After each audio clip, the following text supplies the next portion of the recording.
Hello, welcome to our series of Great Rishis of India. My name is Kanchan Verma. And you know that today we are discussing one of the greatest Sapt Rishi, Jamad Agni. Jamad Agni is one of the greatest rishis of Hindu culture. And he is also a father of Parshuram, the incarnation of Vishnu, and he is also related to Bhrigu. And it is also said that he is being created by Brahmaji with his Brahmaji, the god of creation. Jamadagni is well versed in inscription and weaponry, which is very, very important, and this is his contribution because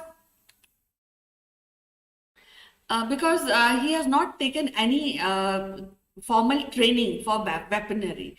Jamadagni had 5 sons from Renuka Devi. Renuka Devi is one of the Devis which is being worshipped, especially in South India. Jamadagni was born from Satyavati, and you know Vishwamitra is also related to Jamadagni. And as I mentioned, Parshuram is the most famous son and is a known character in Indian history.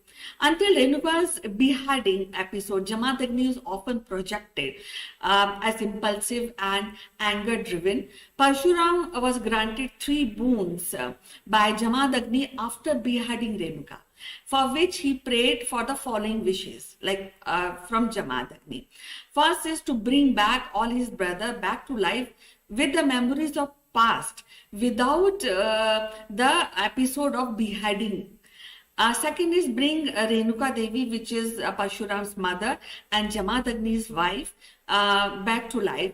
And then third boon Parshuram asked from Jamadagni is that he should relinquish anger and use his knowledge for the betterment of mankind. Jamadagni has contributed in writing Vedas and is more inclined to teaching of Vedas in those times. According to Mahabharata, Jamadagni also became one time very annoyed, as I mentioned, that he has a great temper with the sun, because once upon a time he was walking and he felt too much of heat, and this warrior sage, as we have discussed, he was good in weaponry. He shoot many arrows towards sun, and then sun became terrified and he came and appeared before the rishi and offered a gift. One is charan paduka, which we call in English sandals, and another is umbrella. So I feel that this is a contribution which is being done by Jamadagni. Maybe 2 people, Surya and Jamadagni, invented umbrella in those times. Growing up, his studies and achievement on Veda, as I mentioned, he used his science of weaponry in many ways. His father also instructed how to really use weaponry and study weaponry. One of the very interesting episode about Jamadagni is that there was a king, Kartavya Arjun. It is said that he had 100 arms and 100 hands. And one time he came to Jamadagni's ashram, and there was a Kamdhenu cow, which is considered a very pious, and she can deliver any of food items to people. And then this king, he said that I want this cow because if I have this cow, then there will be no shortage of food in my palaces and in my empire. But Jamadagni said, no, this is my cow. It's been given by gods to him. But this Arjuna king didn't listen to him. He took that cow, Kamdhenu cow, forcefully. When Parshuram came and he heard about this episode, then he became very angry. Parshuram, being the youngest son, is being loved by Jamadagni very much. But Parshuram went to the palace of Kartavya Arjuna, and he killed that king and bring back the Kamdhini cow in the ashram. When this episode was heard by the Kartav Varya Arjun's son, he had three sons, and they became very angry, and immediately they went to the ashram of Jamadagni. At that time, Parshuram was not there, and all three brothers killed Rishi. And when Parshuram came back and he found that his father is being killed by the sons of Arjuna, and then he became very angry, and this whole anger, this whole episode became instrumental for Parshuram killing Kshatriya, the warrior clans of India, 21 times. Though I'm talking about Jamadagni. Jamadagni is a Saptarishi, as I mentioned, but I think he is closely associated with Parshuram because Parshuram was his son. A part of this, his contribution is towards teaching Vedas in those times to the public. So something which I would like to share with you, and he is also one of the Saptarishi. So we'll be meeting again with another Rishi of India. Till then, bye bye, and you take care.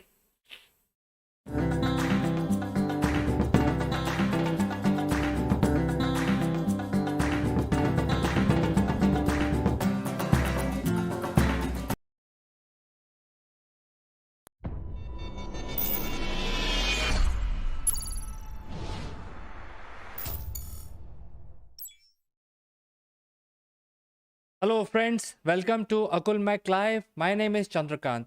Today there is a fantastic news. As of last night, the Ingenuity helicopter took off for 30 seconds on the surface of Mars, flew around a couple of feet and then landed after 30 seconds. It's a great engineering feat.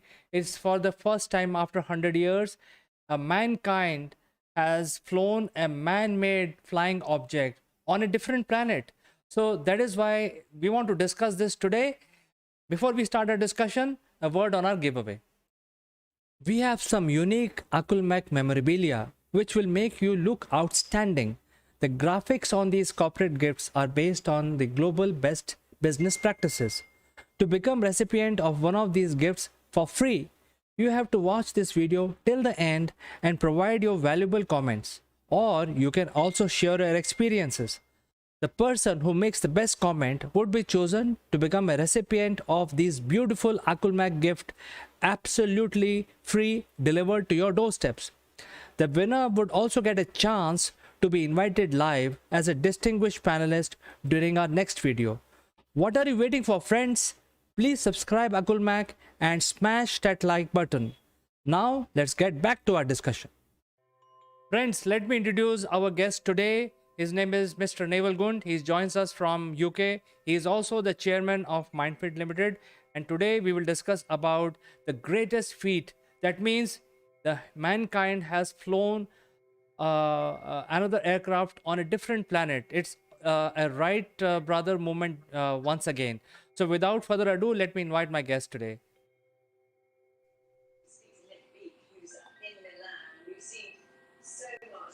Good morning, everybody. Good morning, CK. Yes, what a feat of engineering.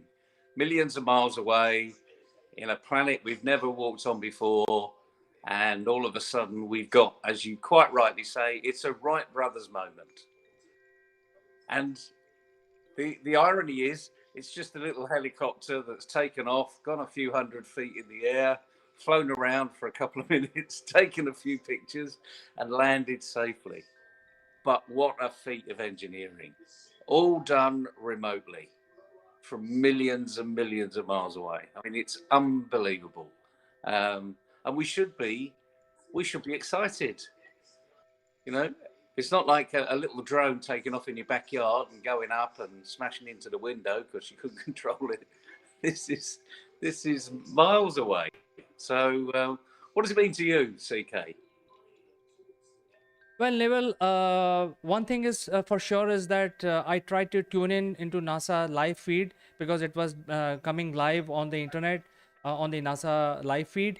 and things were moving very slowly. So I want to tell the viewers that what was really going on, and why the NASA live feed is showing you things which happened like very far, miles, thousands, millions of miles away, and what really happened. So there are two things which are very important. One is when the signal from Ingenuity craft comes to Earth, it requires a lot of process, and there are very, very powerful antennas spread across the Earth which are capturing those signals. So even a 30-second flight, the processing of data has taken 4 hours. So the NASA live feed, why it looks like that people are sitting and nothing is happening. It actually, the fact is that a lot of things are happening, and the data which is flowing from the aircraft and finally it is reaching Earth is taking 4 hours. So it takes a lot of time to process. So that is one thing I want to say. What is your opinion on this, Neville? Well, I'm a bit of a techie, really, when it comes to all this, and I love playing with a drone. I've got my own drone.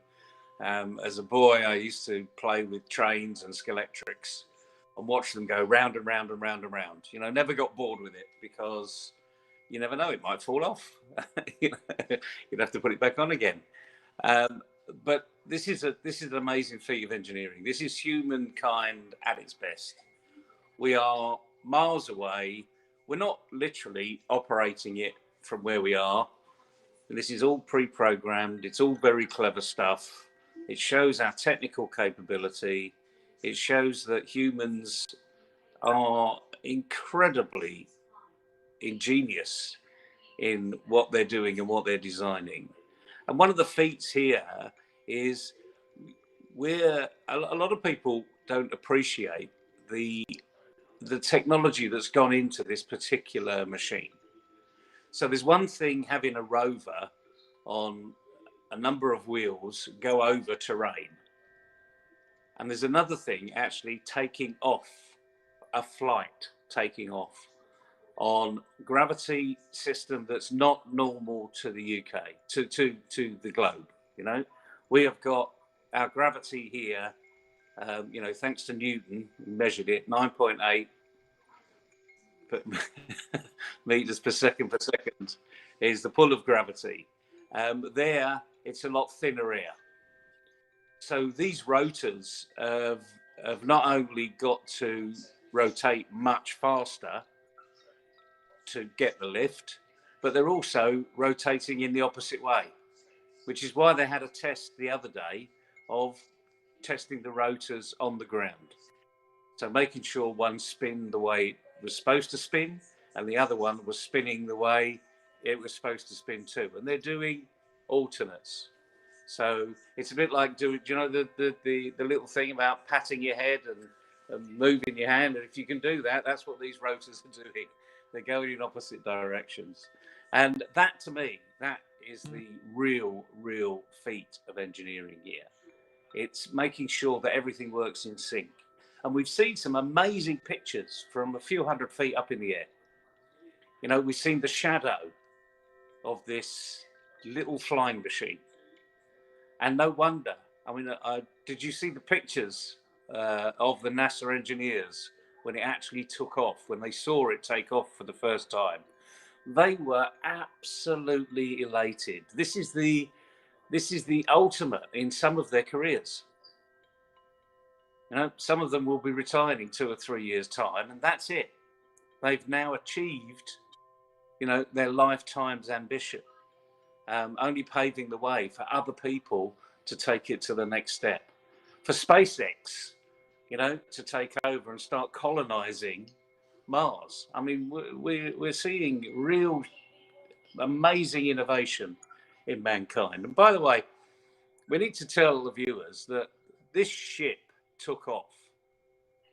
This spaceship took off, not yesterday, not last week, but months ago. So it's not today's engineering that we're dealing with. It's engineering that actually is probably 5 years old. Because by the time they've manufactured it and they put it into design and got the specifications right, and let's face it, they couldn't test it here really because we didn't have the same atmosphere. So all of these things, will it work, won't it work? All this anticipation, all this risk, all these human emotions that they're going through, it's no wonder that some of them were jumping for joy. I wish I could have been there with them, because to feel that excitement as an engineer, must have been absolutely amazing, stupendous. Can't think of the words, really. There isn't a word to explain it. They've reached new heights.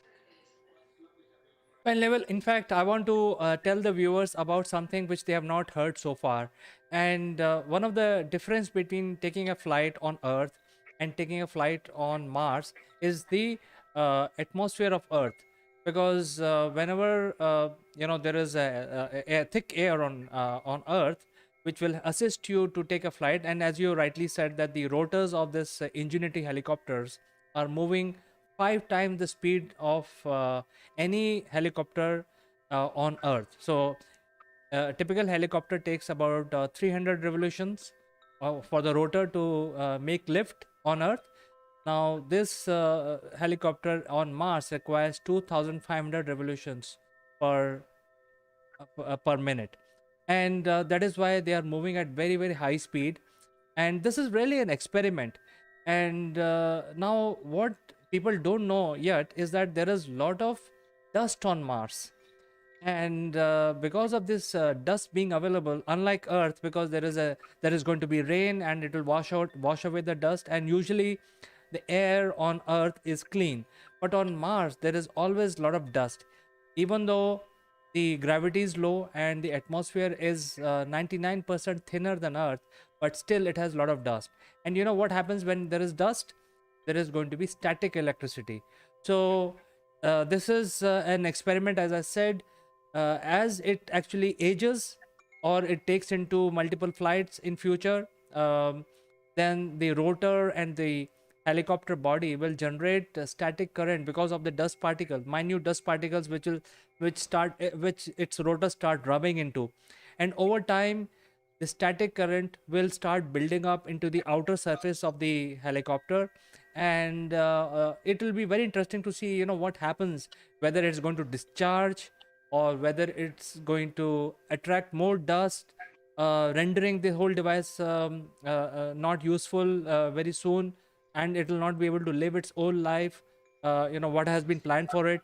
But I think it's very interesting because this static current will start building over the rotors, over the body, and then it may discharge. If it discharge, it will be a catastrophic explosion. So I think that is something which people are not aware, and I thought I will bring this fact upfront. No, it's a really important fact. I mean, there are two problems with dust, one of which you mentioned is generating static electricity. And the other one, of course, is it clogs up engines. So there needs to be a filtration system to make sure that it doesn't actually get into the engine. And it's not, I think we need to make sure that people understand this is not a typical combustion engine that we're talking about up there. This is an electric engine, which is even more of a feat of engineering, to create an electric engine that actually delivers the power to weight ratio so that we can actually get lift. I did read somewhere that they will be manually discharging, and I think that's why some of the early flights are going to be quite short, and they'll be almost going back to the rover and plugging itself back in and manually discharging, and maybe even utilizing that electricity back into the battery power of the rover. I mean, who knows? But these guys are clearly, these guys are at the top of their game. I mean, they really are pushing boundaries. Let's just recap here. This is a completely different planet. This is not, a mocked up space facility in the middle of the Nevada desert. This is a long way away. It's Mars, and to get something there, everything seems to have gone to plan, which has to be a first, which can only set us in good stead for moving forward. I mean, like anything else, as we've seen, space travel is not without risk. Going down in a submarine deep in the water is not without risk. So let's hope that these engineers are mitigating a lot of that risk, so that they're making spaceflight. Maybe not for the likes of myself. Part way through his 70th decade, and so we'll see. I mean, who knows? I mean, I'd love to go to Mars, wouldn't you? Well, Neville, I would love to go to Europa, and I know for sure that Mars is just an experiment, and the next NASA mission to Europa is actually going to fly. It's not going to be a rover, so it's going to fly with four drone type engines, which will fly off to another mountain, cross another valley on Europa, where the air is thicker, atmosphere is much thicker. So I think the learning on the Mars, because of this Ingenuity helicopter, will help us refine our designs for Europa, which is going to be in 2030. So I think this is a stepping stone, as you rightly said. And if that mission is successful, I will definitely like to buy a ticket, if possible, to Europa. Well, let's hope we win the lottery. Absolutely, Neville. I think this is something very exciting, and as we all know, that it is like taking a flight on a different planet for the first time for modern humans. So it's very exciting. It's a stepping stone. Thank you so much for coming live with us today. We will catch up again tomorrow on something more interesting. My pleasure. You're not going to get much more interested in this, as far as I'm concerned. Absolutely amazing news. Good luck, everybody. Just log into NASA. Just go online, Google it, and you'll see what we're talking about. This is phenomenal stuff. See what the human race is capable of. Have a great day. Have a great day, Neville. See you tomorrow.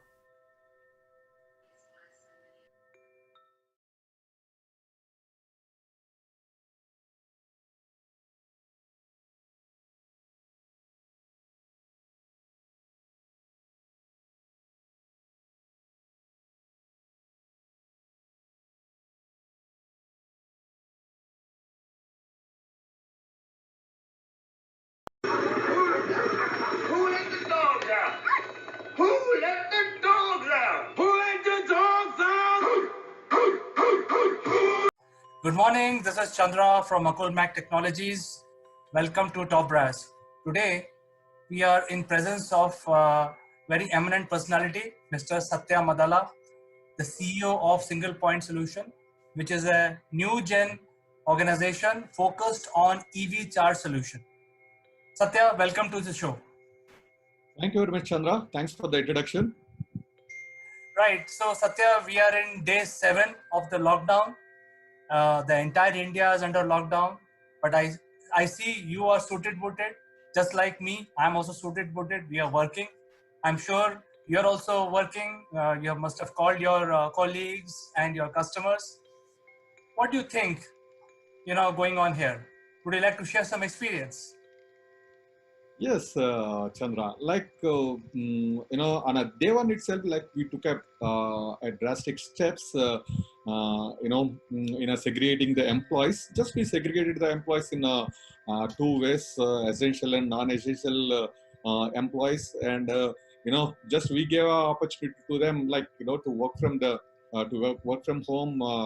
To avoid this coronavirus to spread all over the office or something else, and at the same time, like we are already gave a orientation to employees, how to behave, and how to behave with the clients, how to behave with the neighbors, and how to manage a work from home, and how to take care of their their health and their family's health. All these measures we took, and so far it's going. It's already seventh day. Tomorrow it's going to be eighth and ninth. So the business is a little affected because of this, but still we are trying to manage as if we are working as in office. So every day just we are coordinating with the just we are starting our day at 9:30, and we are coordinating with the employees and customers, and we are transparently explaining the situations to the customers, and we are assuring them their future support and everything. Nice, Satya. So you have worked out a routine, and today you are joining us from Hyderabad. So how Hyderabad is treating you during this lockdown? Are there any challenges, or your society, your community has created some processes to handle this lockdown situation? Yes, actually, Telangana government they took a good steps to control the people. Actually, so say for example, when it comes to our community, we are staying in a gated community. Actually, they took a major steps not to come out. Everybody should stay back into in their flats, not to come out, and they are providing all sorts of facilities, and they are providing vegetables and fruits and some of the food and everything actually inside the community itself. So that is a good step taken by the government as well as the community people here in Hyderabad. At the same time, I think everywhere it is same. I think everybody is taking necessary steps to avoid contacting other people, and they are not allowing neighbors to gather one place, even not even actually 2 to 3 people also. Just they are giving a tokens to go out to take some provisions. That too, just they're issuing only one token for each family. So it's controlled very well actually.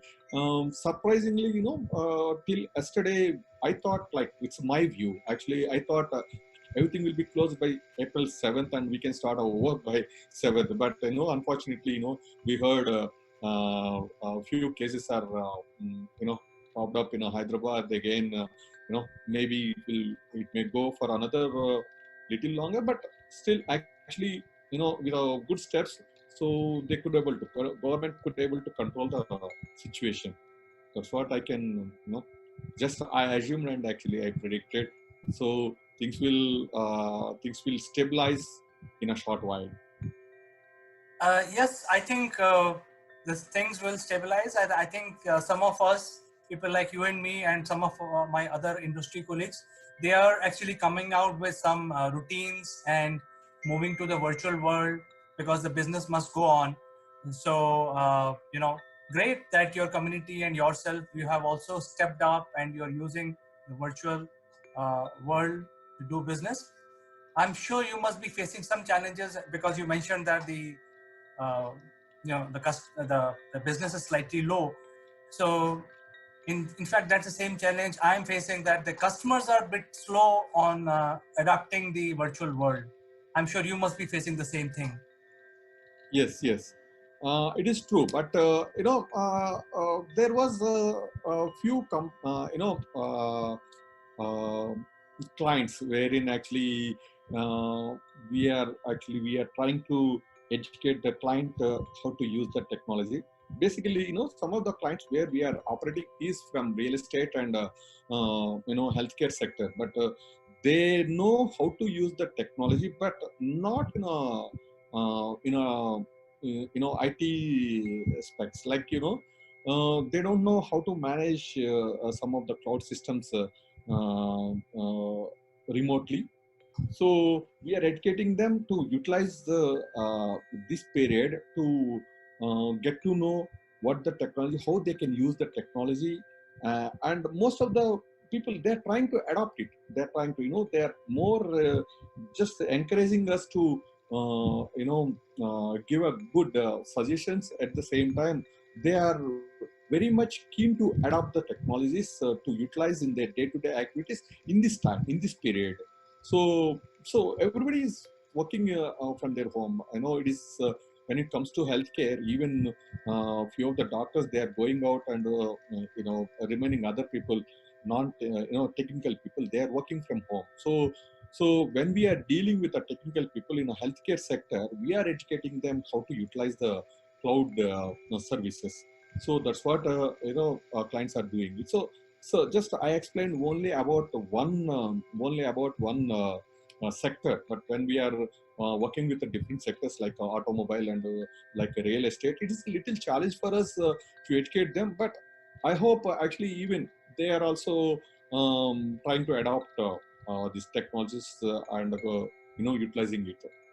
So I'm facing a little challenge, but we can overcome by giving some education on the technology, and we are giving some sort of support, and we are giving some sort of assurance that actually about technology, so that people can adopt it easily, and we are giving some small tips to the clients, not to come out from the from their place, and they can utilize the technology. So that's what we are doing right now. So it's a more little challenge, but still, so it's an unforeseen situation for a employer as well as for a client also, for a company and client also, for both of them it's a unforeseen activity. So it's a new, and at the same time, uh, so uh, this situation is not predicted earlier, or otherwise we would have taken a little some sort of steps. So but yeah, so people are trying to accept it as as the situation is going on. So anybody, it should happen. Right, Satya, it is seventh day. I think we've got few more days in lockdown. So I'm sure Yeah. there will be another opportunity to talk to you after a few more days to check on how situations are. It was always pleasure to talking to you, Satya, and I think we'll Thank you. see another opportunity very soon Uh, to take your inputs. Thanks for the opportunity giving to me in this time. But still, actually, we are trying to do our best, and we hope the things will stabilize in a short while. Be safe, stay at home, and we'll catch up soon, Satya. You too, you too. I'm also giving up, all other companies and clients, be safe and be at your home, and maximum try to manage your works uh, by using some technology. So don't come out, and we try to eradicate this virus as soon as possible. Certainly. Bye for today, Satya. Yes. Bye bye. Thank you very much, Chandra. Bye.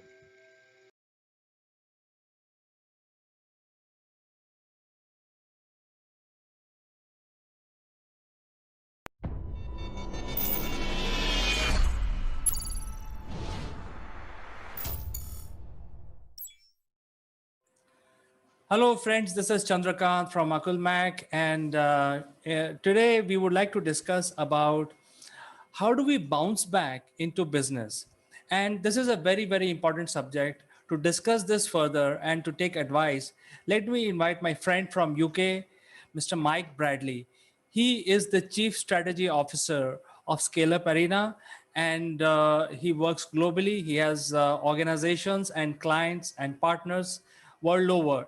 So I think he's the best person to discuss on this subject. So without further ado, let me present Mr. Mike Bradley. Good afternoon, good day, Chandra. Good to see you again, as always. Yes, by the way, it's your birthday also. So from all of us in India, from Akulmach, we wish you many happy returns of the day. Dhanawad. That's awesome. And you remember this word, dhanyavad? I do indeed. Bahutacha. Bahut The acha. one I can remember, or the three words. Okay. So, Mike, I think the world is struggling because of the pandemic. Everyone is in the same boat, whether you are a large organization or you are a SME or you are a solopreneur or anybody, you are in the same boat. We are all in the same boat. We And are now indeed. with vaccination drive is kicking in, at least in a few countries to start with now, and soon it will become a global phenomena. So that means at least few variants of COVID will not trouble us, but I think there will be more to worry about. but I think we will protect at least 50% of the world. So now we need to discuss about how do we bring our economy back, how do we create our business from the scratch, what we should do.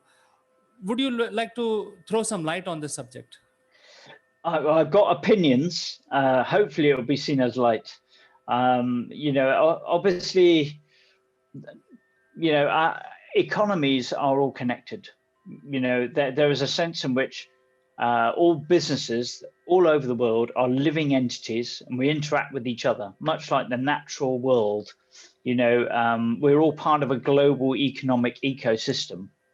And within that environment, each entity is a key worker, because we all have to do our best, generate energy, generate sustenance for the economies that we all work within, and whether that be a geographic based, whether that be sector based, whether it be size based, we are all actually key workers in pulling back these economies from the brink of, let's face it, pretty much disaster.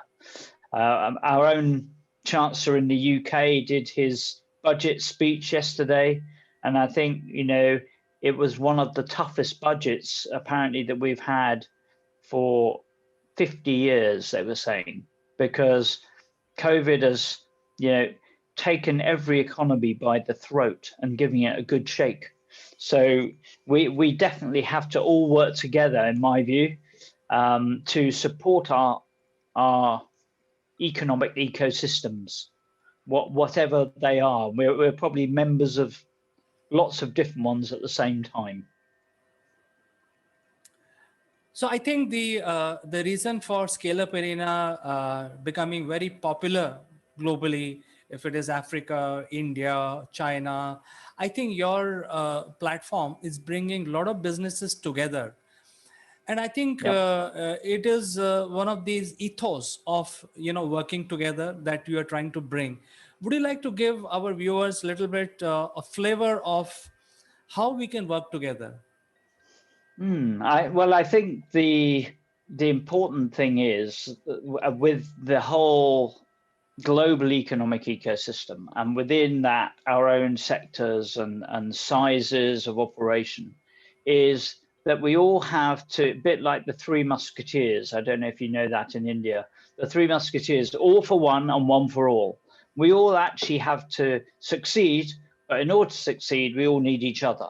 And the whole ethos of the ecosystems, the online digital presence that we have, is that we help each other to succeed through the abilities to connect, collaborate, communicate, and also to close businesses together, to close business, because ultimately that's what we're all going to have to do to recover from this COVID economic vacuum that we find ourselves in. Vacuum being a gentle word for something that we're all in, economic chaos.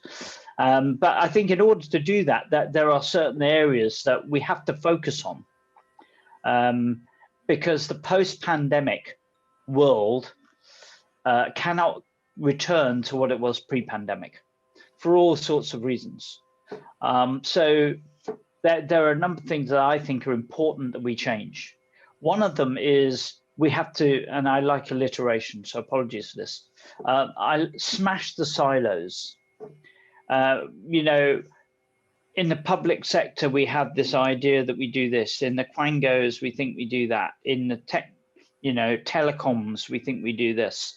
But actually, what we all need to do is work together and break down those barriers that say, oh, well, we can't do this because you're not the same as us. So in order to optimize the opportunities across all organizations and structures, we must get rid of this mentality of blinkered mentality, because we're missing opportunities, whether it be, oh, well, we can't see outside our state, we can't see outside our country, we can't see outside our sector, because actually we're all interrelated. So I think the first thing we have to do is get rid of that silo mentality and think, actually, we've all got to pull together here.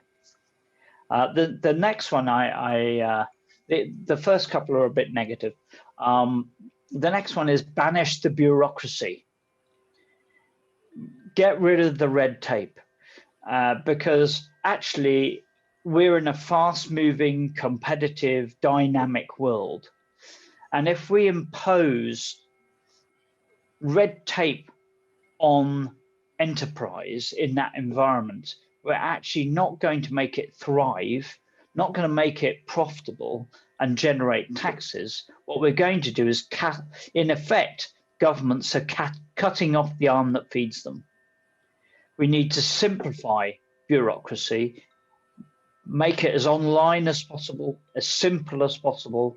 A lot of tax collection can be done electronically. The amount of paper filling we need to do can be reduced vastly, and it's far more effective that our businesses spend 80% of their time selling and optimizing their potential, rather than 80% of their time filling out a tax return or ensuring that, oh, this bit of money stays in the country, because actually what we need is to generate funds in all directions and not have these bureaucratic situations.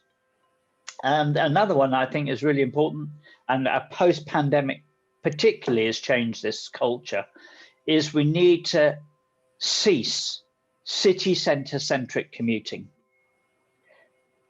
because commuting takes a lot of time, it takes a lot of resource, it means that we spend a lot of money on infrastructure. And what we've all learned, I think, in this pandemic is that actually we don't need to spend 2 to 4 hours a day traveling to an office.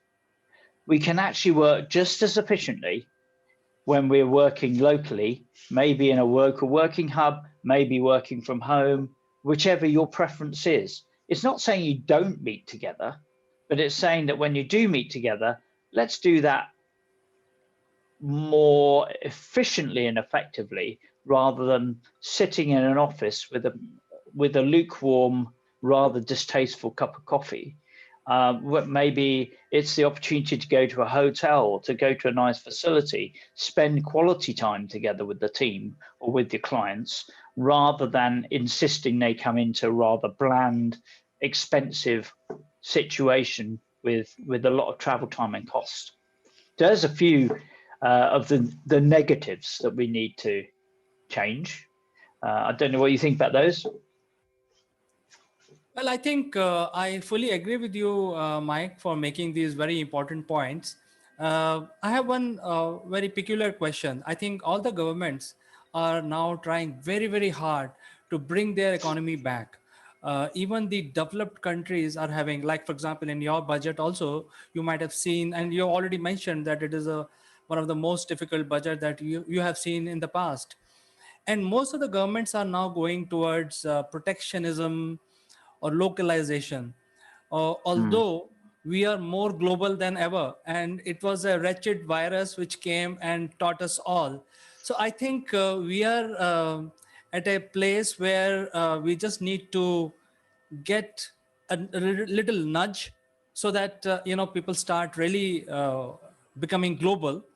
I mean, we have been saying global for I've been hearing this word global for last 30 years, but I think for the first time we are truly global, even though the governments are moving towards localization. How do you Yes. see Scale Up Arena filling these spaces in such a situation? Well, I think one of the positive points is, I think we've realized that we can go for global growth without having, again, to travel. Just like commuting, we don't have to go for a week to this particular place and spend thousands of dollars or pounds or rupees or dirhams in a hotel to do business and have a couple of meetings whilst we're there. What we can actually do is spend a lot of our time working virtually, presenting, having people from all over the world on calls, on webinars, on briefings about new technologies, about opportunities, about trading, about joint ventures and partners. We can do all of this stuff remotely. It doesn't mean we don't want to meet. Of course we want to meet. I'm looking forward to that curry we're going to enjoy in Delhi one day, Chandra, you know, but we can do that on a less frequent basis. It doesn't have to be the thing that starts our opportunity to work together. It's the thing that complements our working together. So we can do the remote working, we can deploy and deliver digitally. We can go global, working with local people in country. And if by having less red tape, having less protectionism, it means that companies are more likely to say, actually, I'm going to open a subsidiary in India because I don't have to worry about losing my cash on withholding taxes. What we should be doing is actually saying, how can we ensure that foreign companies want to come and invest here, work here, employ here, without being penalized by greedy, dare I say it, by greedy approaches to withdrawing their own cash back out of the company. You know, I think that's a really very negative approach that is taken, which doesn't help. The Scale Up Arena helps in the fact that we have a global platform with the ability for people to showcase, to train, to educate in their new innovations, in their products, in their services, in their capabilities. Also for potential investors, potential growing businesses to find each other, interact with each other, and then trade and do business together. So, you know, that's the whole ethos of Scale Up Arena, is it brings people together to generate energy, to generate sustainable deals together. So I think the whole ethos of Scale Up Arena and the other ecosystems for different sectors is all about making those interactions work, making it work on a global and digital basis, even if it is building roads out of plastic in Delhi, or it's reducing pollution by using rubbish and turning that into electricity.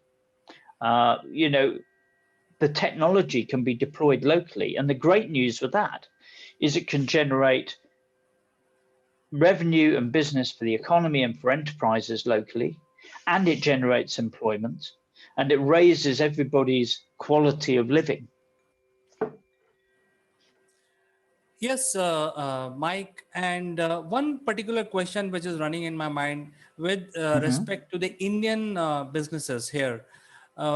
Let's say if there are tech companies here in India looking for tech partners in other countries, how Scale Up Arena, I mean, you can go step by step, you know, what is the first step, so that, you know, our viewers knows exactly how Scale Up Arena is different from other forums that they have to go through.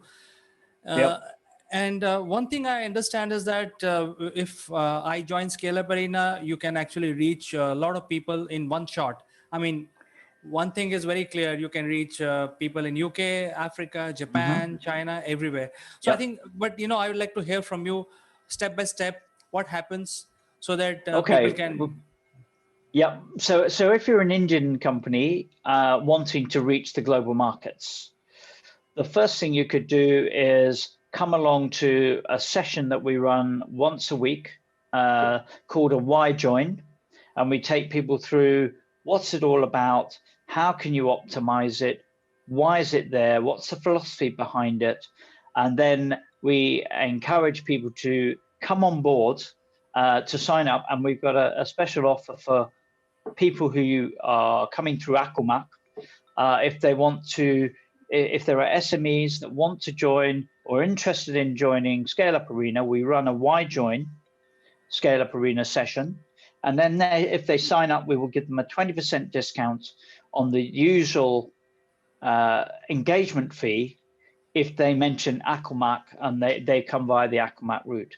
So that is a great opportunity for them to then get part of the ecosystem, become part of the online meetings, the online mechanisms for sharing blogs, creating courses, creating product service entries, sharing those out through the social media channels.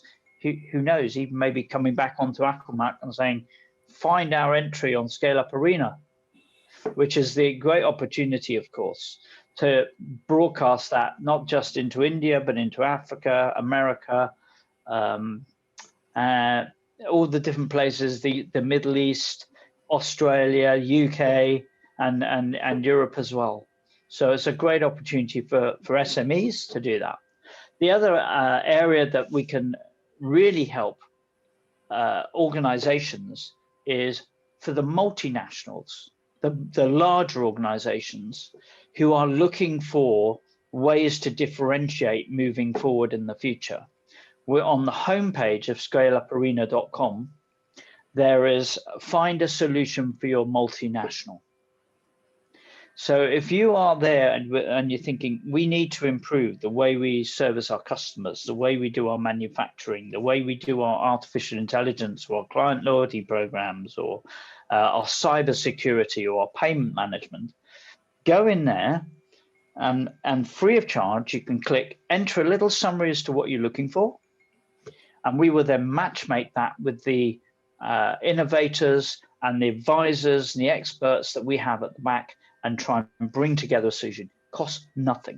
We've got a network of people with, let's say, 10,000 years worth of expertise and experience in business. That's a lot of hours. So we've got that resource free of charge to help the SMEs and the multinationals, the large organizations, to optimize the future, the post-COVID world. Absolutely. This is so interesting because as we move towards the gig economy, even the big brains behind the data and machine learning will be available through Scale Up Arena to large organizations. So, yeah. I think with the gig economy as well, what we're looking at is we're looking at the ability to optimize the expertise of people on a more affordable and realizable basis, geared to results, because you don't need somebody full-time. You could take somebody on a project basis or a time size basis to utilize their expertise in that particular challenge. And then you can have somebody else to help you with the next one, be it strategy, be it marketing, be it finance, be it funds. So you can bring that blend together, a bit like an a la carte menu of services, depending on what you actually need for your business at that time. The other area I think is really important that we haven't talked about in this post-COVID situation is we need to recognize the potential of the emerge up companies, not the startups who, we all know what a startup is. They've got a very, they go to the bank, they have a long conversation. I'm planning to do this business. And the bank manager gets you to sign a piece of paper and then says, I'll send you a debit card and you can start your business with us. Then there's the scale ups, which have 3 years of 20% year-on-year growth and 10 employees at the start of the process. So they're a well-defined group. But in the gap, mind the gap, as you say on the London Tube, okay, underground, mind the gap, because the gap is where the energy is. The scale-ups make up 60-70% of all the revenue from SMEs, okay, so they're important. But the ones that are going to be the next scale-ups, generate the most jobs, generate the most revenue, profit, tax returns, are going to be the emerge-ups. And they are typically characterized by a shortage. They're short of the working capital they need. They're short of the time to deploy as many clients as they could. They're short of resource to go into international markets. They're short maybe of expertise in a particular field because they can't afford to take someone full time. That is the market which we have to support. So we've got to energize those emerge ups. And I think in this post-COVID bounce back better environment, we have to recognize that they previously have been largely unsupported. And we need to support those emerge ups as we move forwards, because in 3 years' time, there'll be the scale ups. So I think this is an amazing story. The scale-up arena provides a lot of synergy for SMEs as well as enterprises world over to come together and work together across the level. I think it's an amazing story, and it's an amazing platform. So the good news for Akulmach viewers is that if you use Akulmach as a promo code, you will get 20% discount. So I urge you to explore scaleup.com and leverage their presence, global presence, find clients, find merger opportunities, merge up basically with other SMEs, and also funding probably. So I think the possibilities are immense. So with this, they are indeed. Yes, absolutely, Mike. I think I'm quite excited, and viewers of this program must leverage this excellent offer. And, I think this is one of the very good method of bouncing back with economy. Fantastic. Absolutely. I mean, to reach out to us with that code, all you need to do is go to contact us on the homepage of scaleuparena.com, or you could just send an email to info@scaleuparena.com. And if I get flooded out with requests from India and Asia Pacific, fantastic. And we'll look forward to hearing from them. Absolutely, Mike. And once again, wish you many happy returns. And it was a pleasure. Thank you very much. You found time to talk to us today with this very important subject, even though it's supposed to be your off day. So thank you so much. And we will catch up in the next edition with you next week. Look forward to it, Chandra. Have a great day and a pleasure to talk to you as always. Bye-bye. Goodbye.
Hello friends, this is Akulmach Live, and my name is Chandrakant.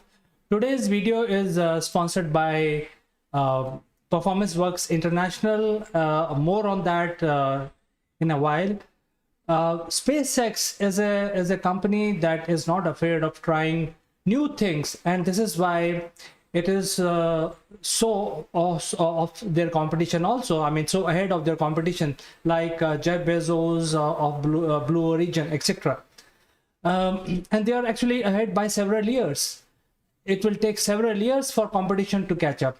For example, while other spacecraft manufacturers are still struggling to copy SpaceX lead in a reusable rocket technology, SpaceX is already on its way on an insane idea, which is catching the rocket mid-air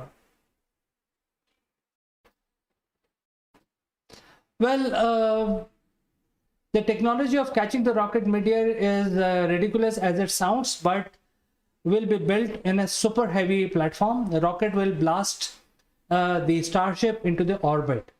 So before we continue, a word from our sponsor. This video is sponsored by Performance Works International. Are you ready for the challenges facing the modern workplace? Recent events have taught us the importance of transformation. Businesses now face a perfect storm of challenges. No business is too big to fail, and many are too slow to succeed. Our workforce is changing fast. We're entering a new age of empowerment, and everyone can contribute. The Inner CEO reveals how we can all play a part in making leading at all levels a reality. Written by Jeremy Blaine, an expert on business transformation and growth, it provides a roadmap to help everyone unleash their inner CEO and contribute beyond their job role, whatever their level. Traditionally, strategy has been owned by the few. Now it's time for the many to contribute. Leadership must come from a broader base. Everyone has the potential to step up and make things happen.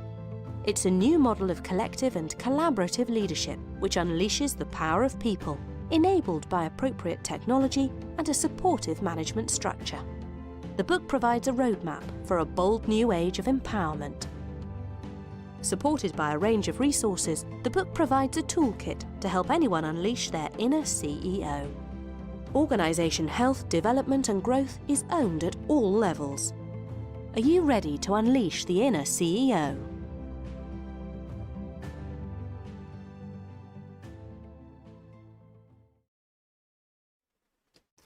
Welcome back, friends. And even before we start our discussion today, we have a viewer who's saying hi. So hi, Sayed.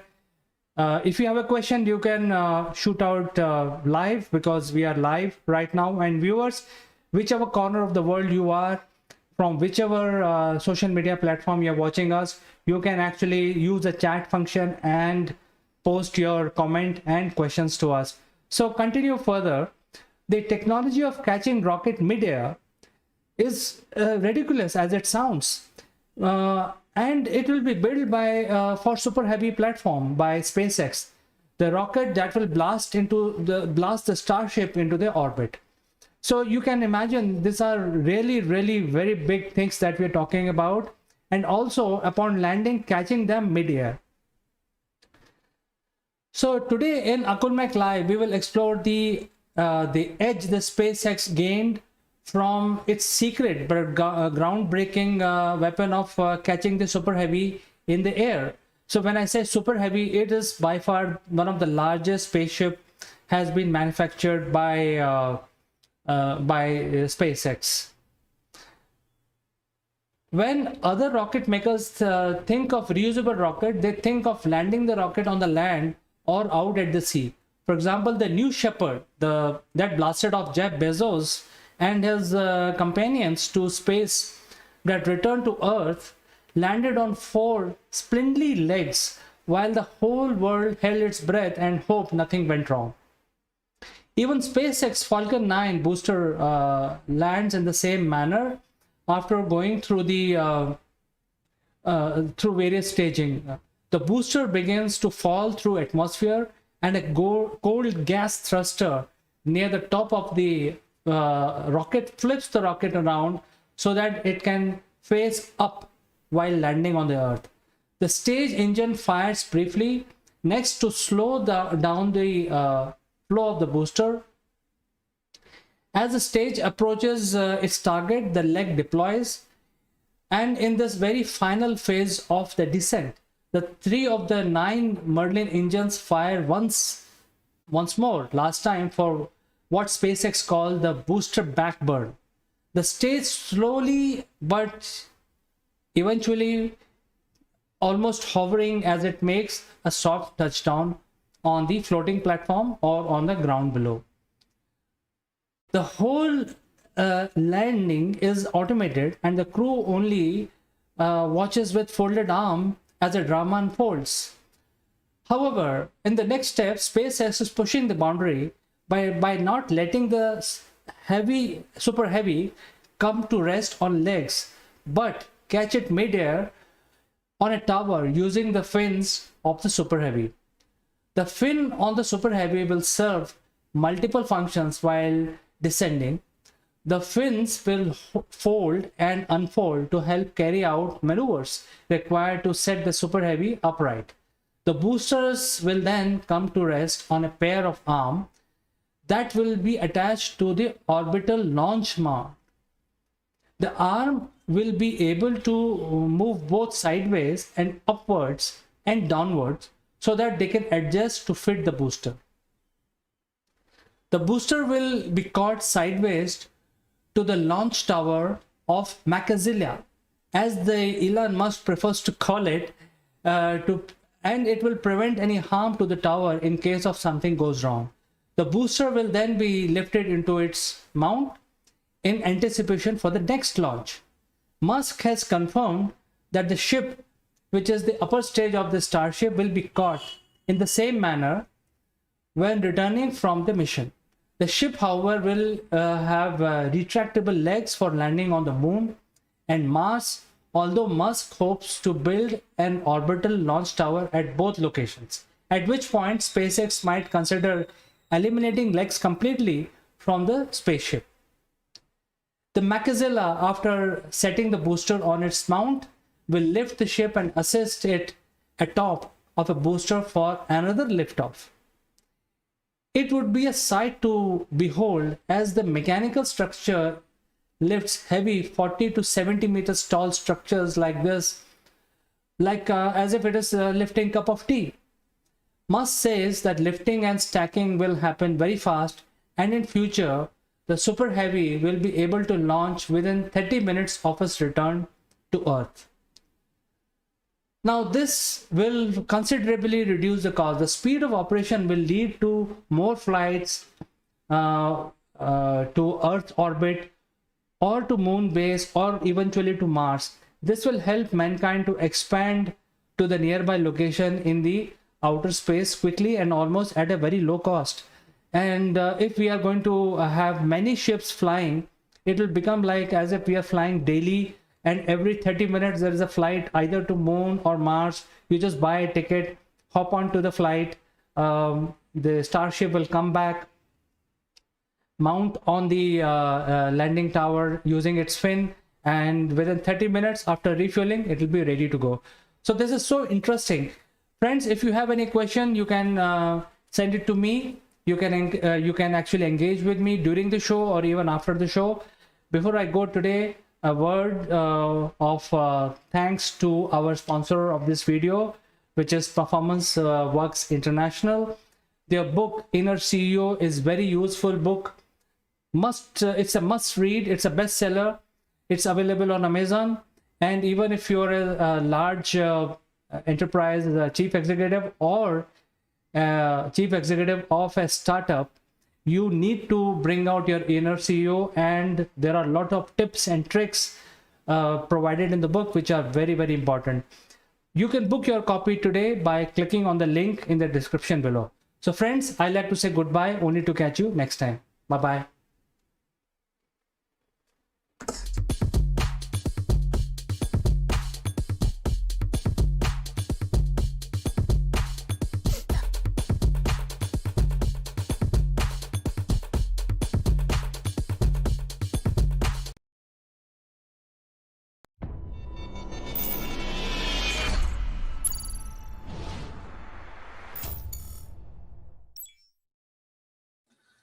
Hello friends, this is Chandrakant from Akulmach and welcome to Legal Matters. And let me invite my friend from Ahmedabad, Mr. Jeet Bhatt. Thank you, Chandrakant, for inviting me and having me on this show.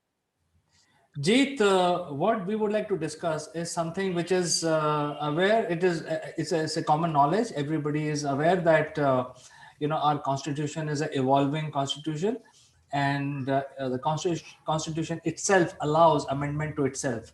So I think we would like to discuss more around this, how this mechanism works and what was the first amendment which made the constitution the way it appears today.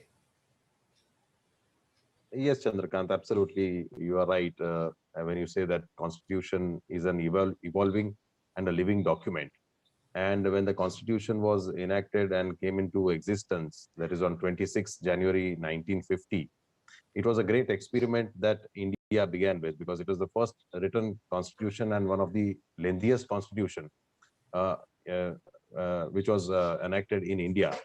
And first time we became the citizens of this great country, and the citizens and persons residing in India had the fundamental rights. So this was the first time this concept of fundamental rights, the directive principles of state policy, the this great document came into existence.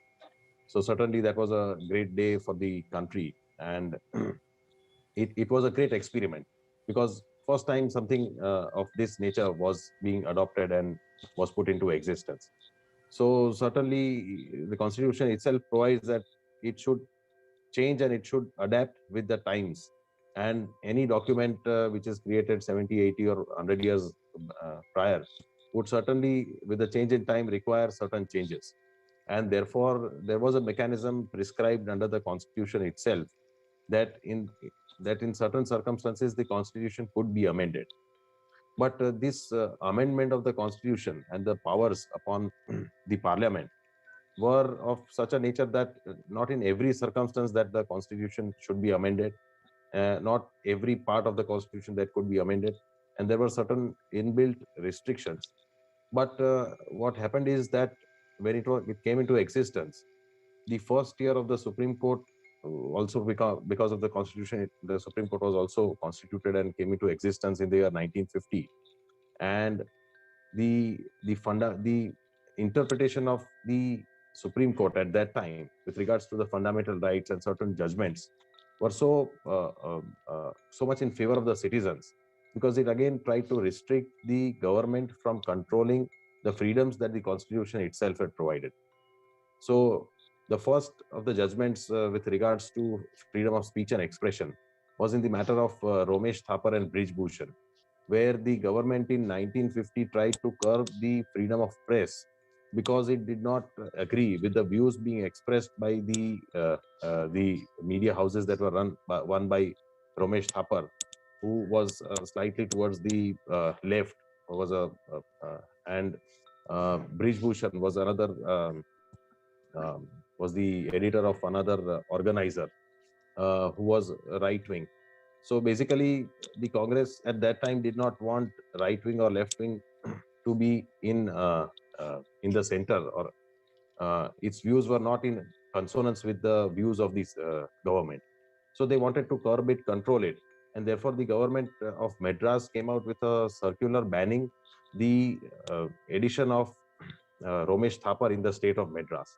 And these restrictions were challenged before the Supreme Court, and Supreme Court came down heavily against the state, saying that freedom of speech and expression, you cannot control it unless it is provided under Article 19(2). So these were landmark judgments of that time, giving freedom of speech, and freedom of press was also elevated to the status of a fundamental right. So this was a major judgment which gave a major blow to the government at that time. Second was with respect to the judgment of Champakam Dorai Rajan, wherein again the communal order issued by the state of Madras, which provided for certain reservations to certain religion and certain castes, was declared to be void by the Supreme Court because it violated Article 19(2), which says that for admission in educational colleges run by the state, there cannot be any discrimination with respect to race, religion, caste, creed, etc. So having a reservation policy was not in consonance at that time with the fundamental rights. And therefore, this judgment gave a major blow, because in Madras, this circular giving reserved seats for certain religious candidates was in existence prior to independence. So there was a major uproar in state of Madras. And the third judgment was with regards to the right to property, because at that time, right to property was also a fundamental right. under Article 19(1)(f) and Article 31. But because the main program of the government was with regards to the zamindari abolition and land reforms, because it wanted to distribute the land after acquiring it from zamindars to poor peasants and farmers. So this was a major program, and these zamindars also did not want to give up their land very easily. So there was a great fight between the government and the zamindars, and the Bihar state, which came out with a state land reform act in 1950, acquiring the land of the for acquisition of lands of the zamindars. The zamindars challenged that act before the Bihar Patna High Court, and Patna High Court in 1951 gave out a judgment declaring the act to be unconstitutional, because the Patna High Court believed that it was violative of Article 14 of the Constitution, which provides for equality, as different zamindars having different parcels of land were to be given different rates of compensation. So this, the Patna High Court held, was not constitutional and in violation of fundamental right to equality of the zamindars. So because it said that there cannot be a class within a class, and therefore it violated the fundamental rights of the zamindars.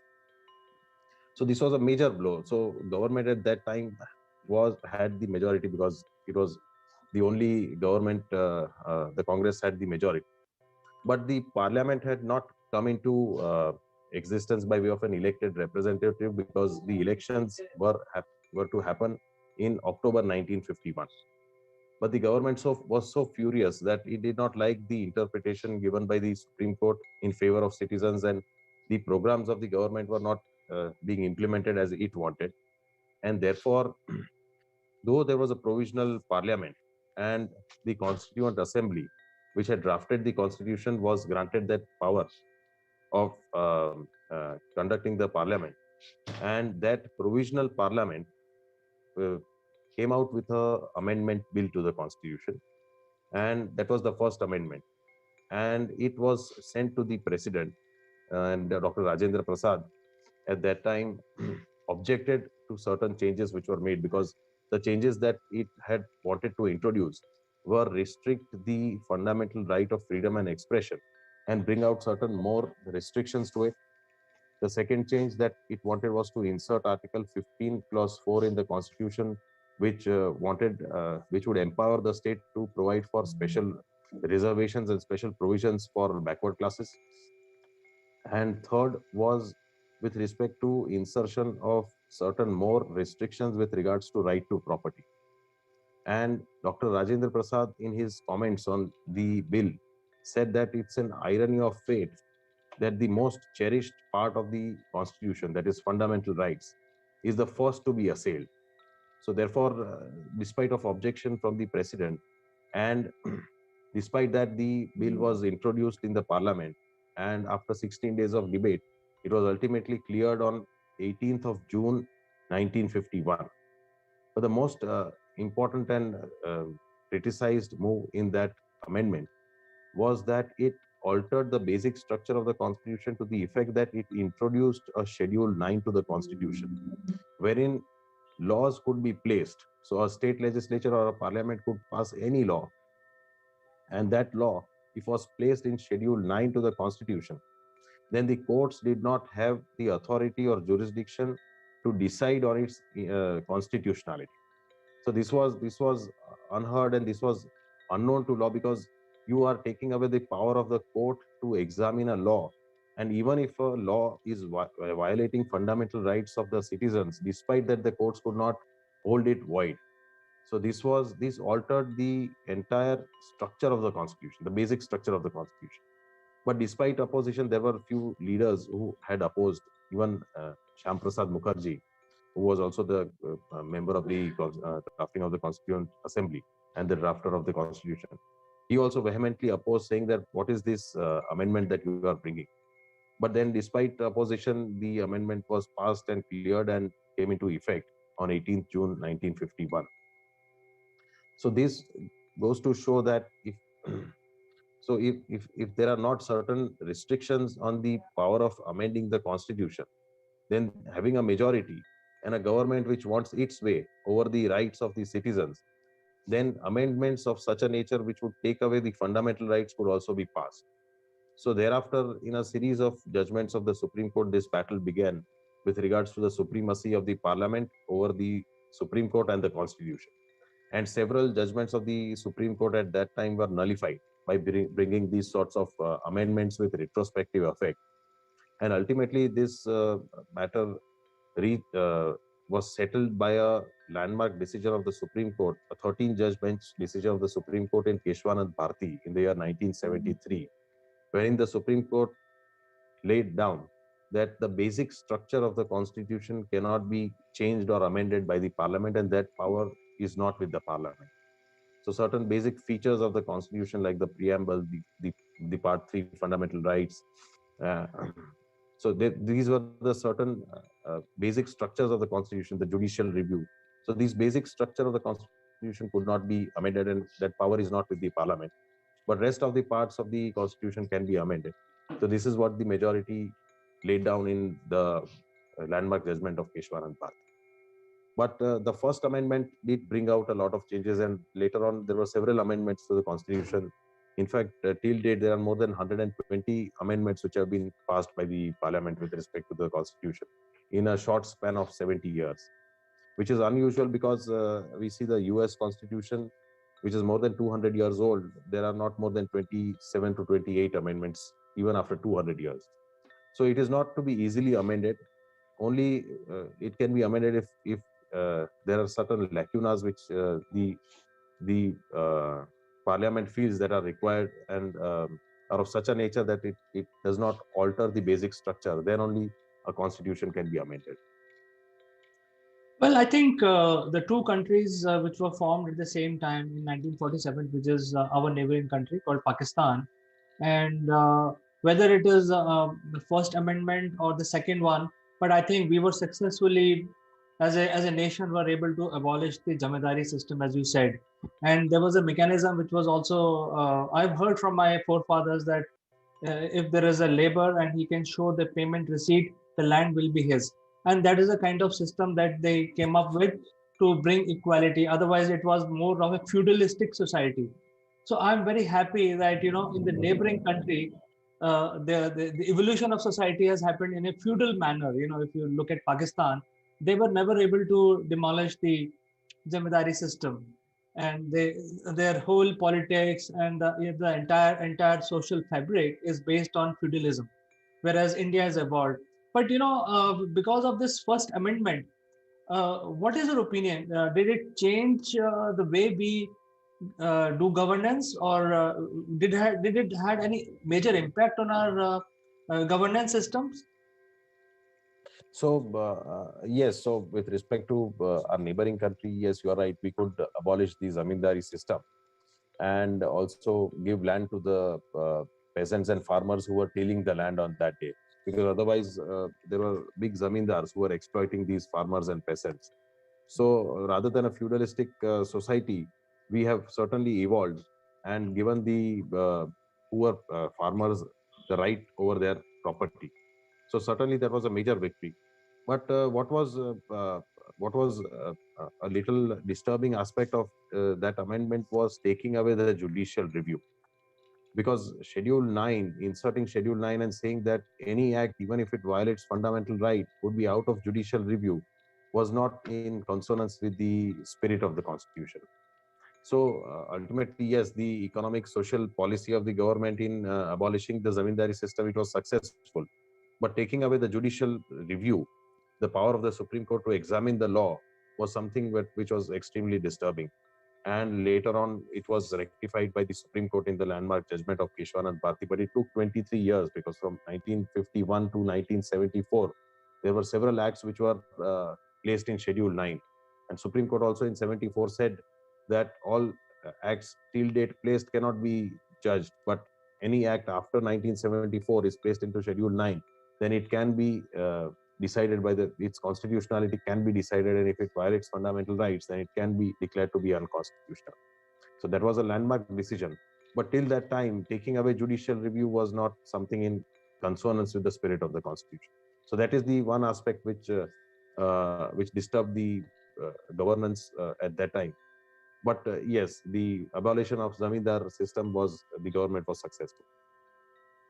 and also the reservation, because the reservation was also implemented and we have the reservation applicable till today. So I think these two things which were very important.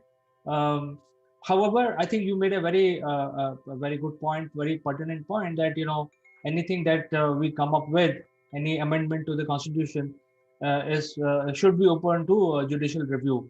And I think you're right by saying that before this landmark judgment of 1973, the highest number of amendments were done during that time, and after that 73, the amendments you mentioned about 100 and odd amendments, but I think those are fewer than what was done before that 73 judgment, isn't it? Yes, so around 43 to 44 amendments were passed till 77, 78, and 44th amendment, which took away the right to property from the part 3 of the constitution, and it was brought into another as a constitutional right under article 300A.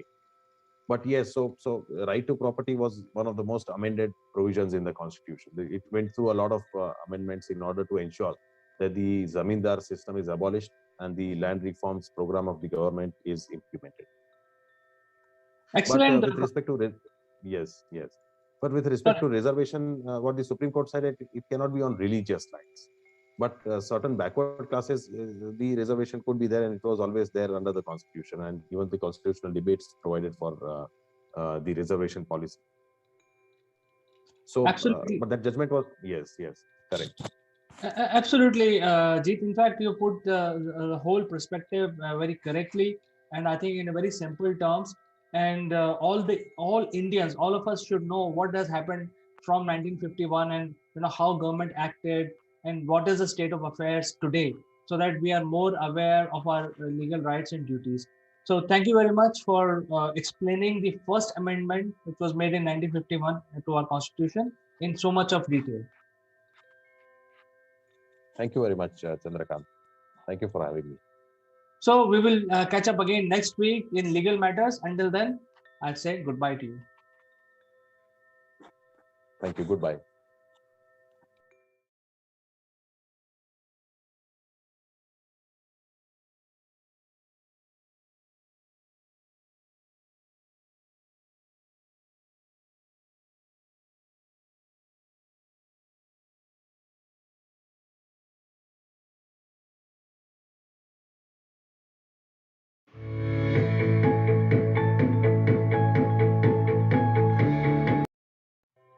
Hello friends, this is Chandra from Akulmach Technologies.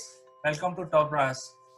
Today, I'm more than thrilled to invite Swapnil Deshmukh once again to Top Brass. He is the CEO of Resurka, and he joins us from Mumbai. Welcome to Top Brass, Swapnil. Thank you, Chandra. It's great talking to you all once again. Long period of lockdown, so a lot of events happening. Right, Swapnil. So we are on day 18th. As you know, there are certain districts in India which are getting into total lockdown, while some other are, in a normal lockdown. So after 18 days, what do you see? Anything new that has happened around you with regard to lockdown or people's sentiment? I think a few things have progressed and few have digressed, I think. One thing that's happening is a lot of new processes are settling in. New processes for buying grocery. Now, we almost have like a standard operating procedure. So we know who to buy from, the grocers know who are their customers.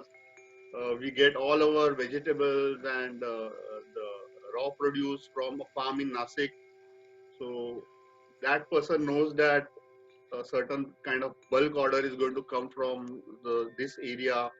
So completely new processes and alternative supply chain is kind of settling into place. Initially, it was a more ad hoc, a more little panic reaction, and everybody did on a one-off basis.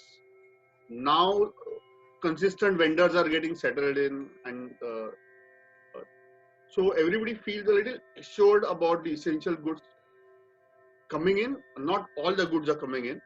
So we literally have get basket A, basket B, basket C. So basket A price so much, it has these things. Basket B price so much, these are these things. And then you tell which basket you want. And so everything is not available. Really, really basic essentials are available. But the panic about essentials has gone in. Now I think people are missing things like washing powder, soap, because now they see some of that storage at home going down. Little medical supplies, because 15-20 days now, whatever people suffering from different ailments, their stock is going down. So new set of requirements are coming up, but the processes are set in. So that's the good part. The bad part is the lockdown is much harsher. So hardly anybody can get out of the house. You're literally stuck in the house. You have to wear a mask going out, and unless you have a medical prescription, you cannot even go to a neighborhood store which is 1 kilometer down the line, because the police stop you. So you need a medical prescription to even walk up and go. Cars are not allowed unless you have a press or a government India sticker and stuff like that. So I don't know what's going to happen to the air in my car tires. So some of these things, but the basics are settling. Right. So I think people are innovative enough to come out with the solution to the problem which are staring at them. However, I think this will continue for slightly longer time, and you talk to a lot of people. You are in a consulting business. You have your clients and you have your colleagues and your company workers. Do you see any lowering of sentiments in the business circle in your community? There is a huge lowering of sentiment actually. I think we have two problems. In the initial days, it was more of a panic, because people did not know what's coming. Nobody knew what a lockdown essentially was. What is it supposed to be? What will work? What will not work? Some things started working, some things did not start working. So you don't know what exactly does it really entail. It was a completely strange phenomenon, and you did not know. Now I think there is some understanding of what a lockdown really means, and what it's going to mean for your business. So in the initial days, it was work from home, work from home, work from home. But what does work from home mean? Which functions you can do, which functions suffer? What is the efficiency of different functions? What is the cost of taking a certain function off from office and really doing it remotely? This understanding business to business is dawning. And I think slowly, but I think the thinking processes are going forward. In terms of revenue, there is a pretty downward sentiment. I think the repercussions are going to be there. But right now, I think people do realize that they will have to do something different. But I don't think they are right now in a mindset to really go and project new revenue models, new ways of reaching customers, or redesigning their complete value offering. Because I think many of them are also dealing with their personal family issues, and they are more caught up in BAU issues, running what's existing in some way or the other. So most of the questions and discussions that happen are more around existing processes. How to optimize them? Can we use big data or AI to automate them? So previously, all other registers were there. Like, well, this department has been there for a long time, and this department is untouchable, and this is the project that we want to take. This is the project that we don't want to take. They were more by the priorities were, I would say, were not driven by any urgent business call. Now certain priorities are driven by certain business call. Right from how do we conduct meetings to what kind of apps we need to handle remote connectivity, remote interaction and workflows between people. Previously, a workflow application for a certain department would be a luxury because everybody's sitting there, 20 people in one room. Now 20 people are in different rooms, and now you need a workflow application. Now it is no longer a luxury, it's a necessity. Now intelligent analysis of data is no longer a luxury, it's a necessity. So some of these changes are there. They're more on the existing processes. I don't know at what point people will feel comfortable saying, well, but what do we do about revenue? And how do we get new revenue? Or what is our business model really? Or how are we really going to continue offering the value that we offer, given no physical presence, given no physical contact? How are we exactly going to continue doing that? Maybe some people are comfortable, but from what I see, not everybody is really geared up to focus on that. I'm sure somewhere at the back of their mind they have things going on, but I don't think that's the focus right now. I think probably there is some hope in their mind that somehow this is not an extended lockdown, that some kind of normalcy will return 1 week later, 2 weeks later. Well, I think some relaxation might be on the way. We don't know. But in my view, we are not talking about a 1-2 week. We are talking about a 1-2 years where we completely change our culture. I don't see people, for example, going to multiplexes in a very, very long time. And even if 50% of the people who are going previously continue to go, you have 50% drop in revenue, in people going there, in footfalls, in malls. So these businesses, we are talking about these businesses completely going bankrupt unless they re-innovate themselves. And I don't think our mental processes have reached that point yet. So that's Right. I think the ideas will have to come. It has to fructify and it has to be implemented. I think that's the stage we are at. And I think you mentioned multiplex, but I think look at the schools. None of the parents are willing to send their ward to school maybe for 3-4 months. We never know. So there is a very profound change that is going to happen. But having said that, from your point of view, what do you think the government should do after the lockdown is lifted? Because I think most of the countries are under lockdown right now in some form or the other. After respective lockdowns are lifted, what the governments of each respective countries should do to bring the sentiment up? right. I think in my view, we have to look at it from two different thought processes. One is a traditional macroeconomic processes, which is you will need a fiscal stimulus because many people have not got their salaries. Only the registered class who have EPF and everything, they might be getting paid. Even they might have got fired. And then there is a huge amount of population in India, which is all contract labor. And they are definitely losing a lot of money, and we are going to have a lot of issues there because unorganized sector in India is really, really massive. So we will need some kind of infusion, but I always get concerned when government says that we will support banks and we will support industry sectors in a certain way, when actually money is required in the accounts of the people. But even there, does everybody have a Jan Dhan account, Aadhaar payment account? We don't know, which means something else is going to be required. While the whole Aadhaar and the whole initiative was really huge and for 1.3 billion people and creating Jan Dhan accounts for everybody, and so it's really massive exercise.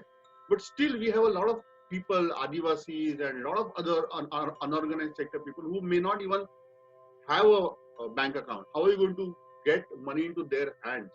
I think that's one huge project that, in spite of whatever has happened in Aadhaar, etc., we will have to do. And I think something like what we today have, where all migrant laborers are being supported by giving them food, like soup kitchens, for example.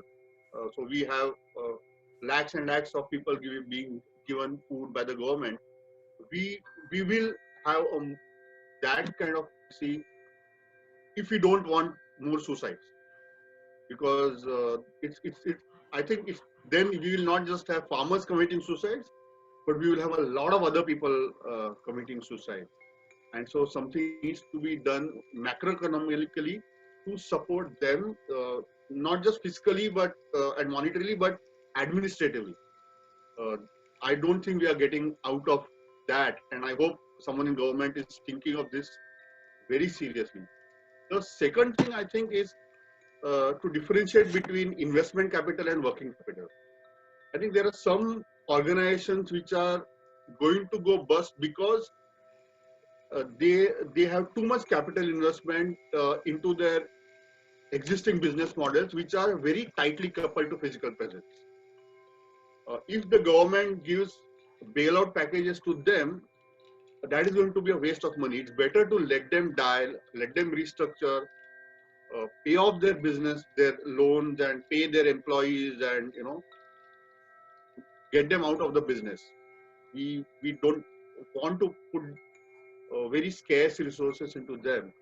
Rather, I think we need a strategic level thinking at the government where uh, a lot of digital access methods will have to be encouraged by the government to be used.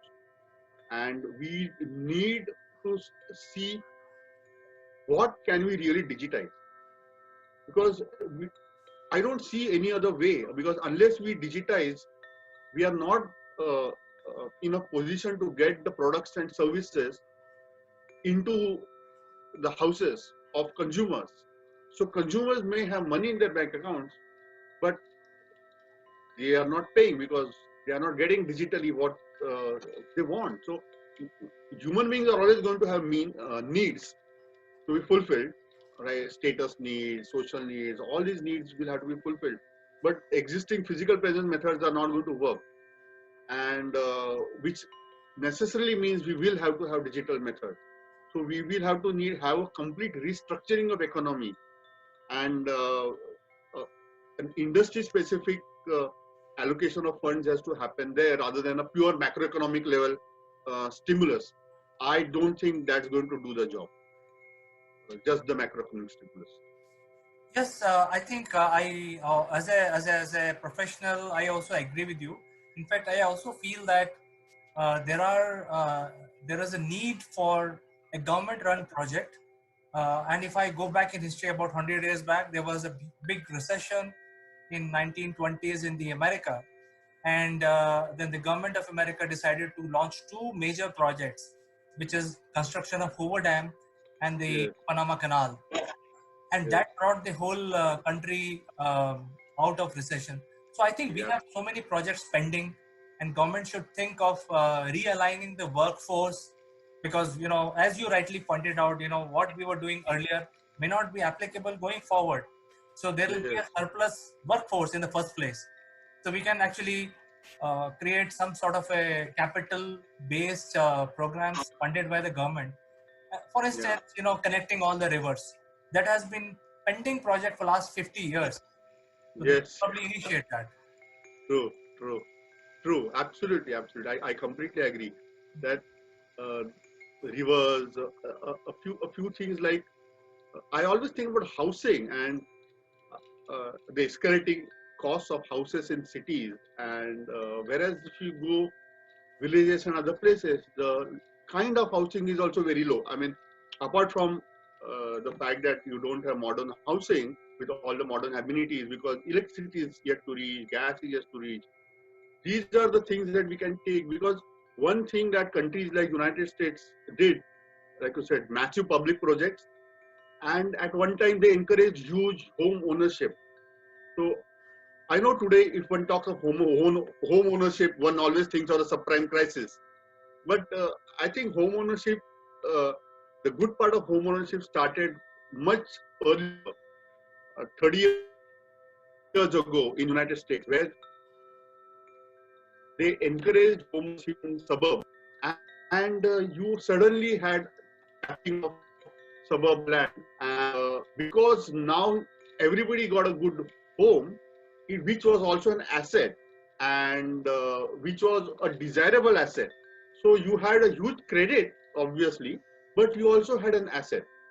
And this asset, which was not valued so badly as it was in the subprime crisis, it was pretty decently valued at one point in time. For example, the 80s and stuff like that. And house values increased significantly in the United States in that point. Like Arnold Schwarzenegger says, I made a lot of my money actually at that time by buying and selling houses when he had just joined Hollywood. So that nobody complained about subprime crisis at that time because it worked. Problem is not credit for housing issue. Problem is not being able to manage it or giving it to people who don't have incomes. That was the issue in the subprime crisis. So we need to encourage great home ownership away from cities. The city folk may not like it because their houses will not, the prices will not double every 3 years. But I don't think they need to double. In 3 years, it's okay if it doubles in 6 years, if it doubles in 7 years or 8 years. I think they can live with that. What is needed is that in the tier 2 and tier 3 cities, home ownership is encouraged, and it comes by balancing credit and asset ownership, so that people don't have to work their entire lives to own a home. They can get on with the business, like a lot of us get on with our lives by taking a loan for 20-25 years and building the house as an asset with our EMIs on the side, and we get on with other things in our lives, which leads to socio-economic upliftment. And this requires effort and construction resources, which is pretty much possible. It's not. It's just that you have to, like you said, you have to take it up as a national project. Yes, certainly. I think, Swapnil, there are not much you can share with us, but there'll be another opportunity. We'll definitely find another slot where we can come and discuss about these things. Maybe after a few days, the situation may have changed, so we can revisit all of that. So it was a pleasure talking to you, Swapnil. Thank you so much for it. It was great.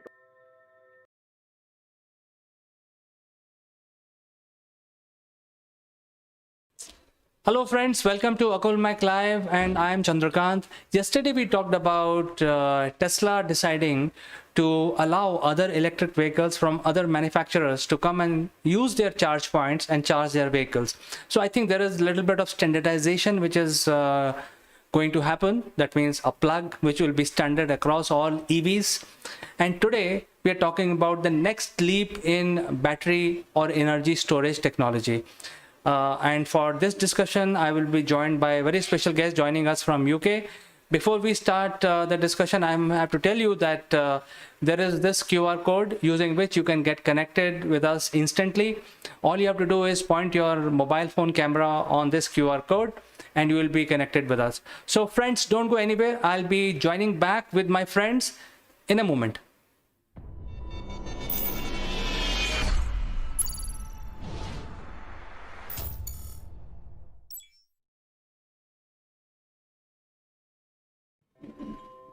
Welcome back, friends. And today we have Mr. Neval Gunt as our guest. He's joining us from UK, and we have a very interesting subject to discuss, and it's about the new advancements in electric vehicle or electric propulsion or electricity store and use technology. So Neval, welcome to the show. How are you doing today? Good morning, CK. Good morning, everybody. I'm doing really well, actually. We're in the summer in the UK. You wouldn't believe it with the rain that's falling outside, but or maybe that's what people expect of the UK. But yes, doing very well. Looking forward to this discussion today, which follows on from our discussion about charging, electric charging vehicles, and the way that we're looking at, or the way that Tesla is now looking at being less of a monopoly and more in the collaborative arena, let's say, by allowing lots of people, anyone, to plug into their charging stations using their universal plugs, which is great. It's good news. And today we're going to talk about something that will enhance that arena. So as we all know, one of the biggest problems that we have is storing energy in batteries, and then actually physically getting to the point where, I mean, where are all these, Tesla units going to get their energy from? So look, that's the expansive discussion we're going to have today. And in essence, CK, I suppose we're going to be talking about capacitors, aren't we? Absolutely, Naval. In fact, battery development has reached its peak, and this is as much juice as we can get is already coming out from alkaline batteries today. So what is the way out? Because with the normal batteries, even high output batteries can take you up to only 200 miles with such a heavy weight, because if you increase the batteries in your vehicle or your aircraft, it will never take off. So the challenge really is the energy density, and the solution that we can think of is storing the energy and have an instant burst out into the battery whenever it is needed, and then the electric vehicle will become practical solution, and then it can replace the conventional internal combustion engines. Why? Because that is the second problem, because yesterday we talked about charge points, but then charging will take minimum 30 minutes. Even if you go for a fast charge, it will take minimum 30 minutes, and that is not good. Yeah, it's true, and we've seen a lot of advancements in the battery arena. I mean, just take your smartphone.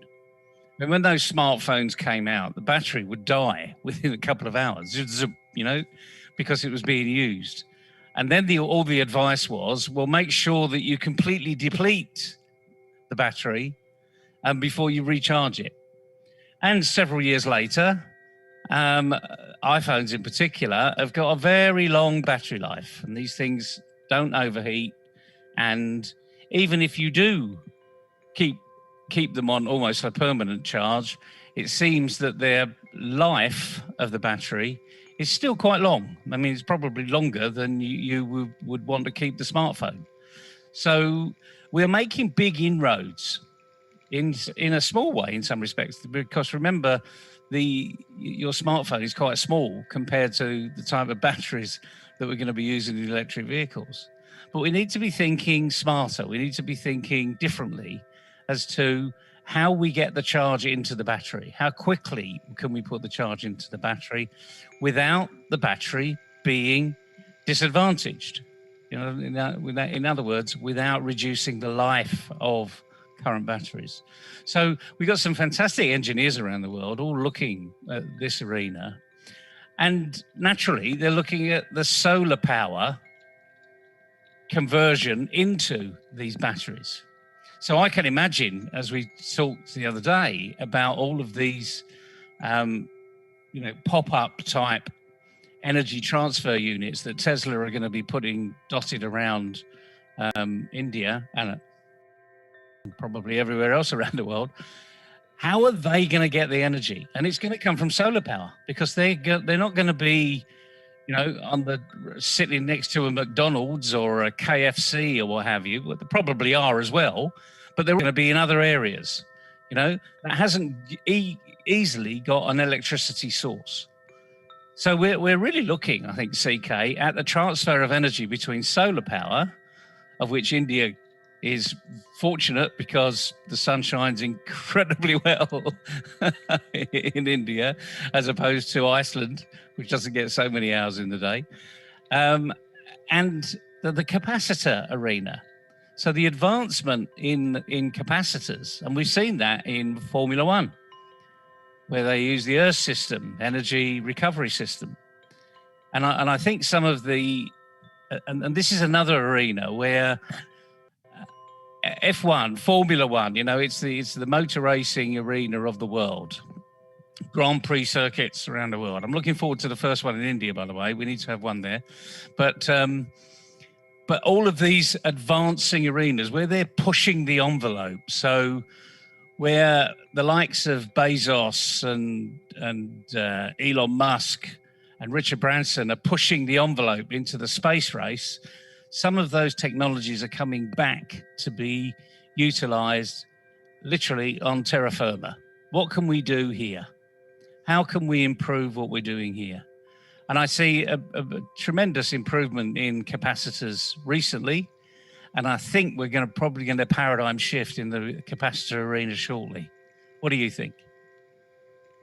Well, Neville, actually, capacitor for the, just to explain a little bit for the benefit of our viewers, is a very simple device. It has no moving parts. It has no liquid in it, unlike a battery. It has two metal sheets, and they are blocked by a dielectric. So when we say dielectric, it is nothing but an insulator, like a plastic or something like that. Mostly ceramic is used as a dielectric in the commercial capacitor production.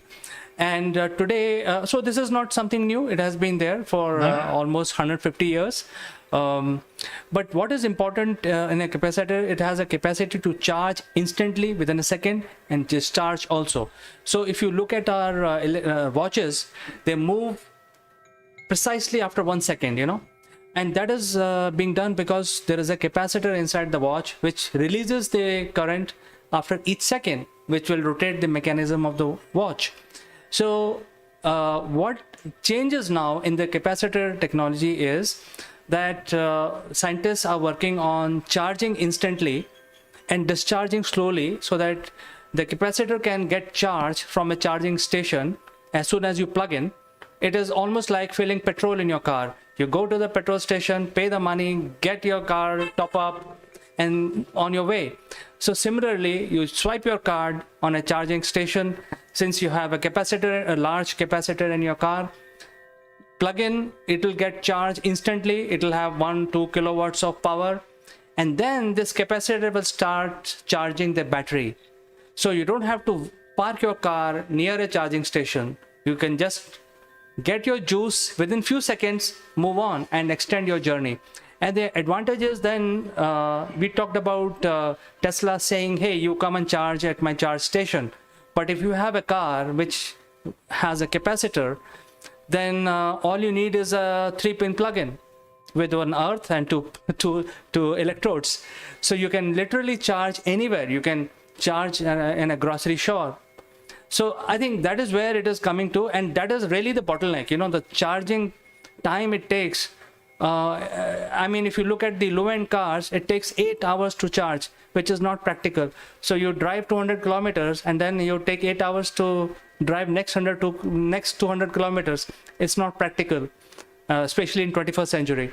So I think capacitor is adding a lot of juice in addition to the battery, and then you don't have to really have very heavy batteries in the car. What you need is a balance of weight between capacitors and battery. And that is where it is going, Neville. Well, as I say, we already knew that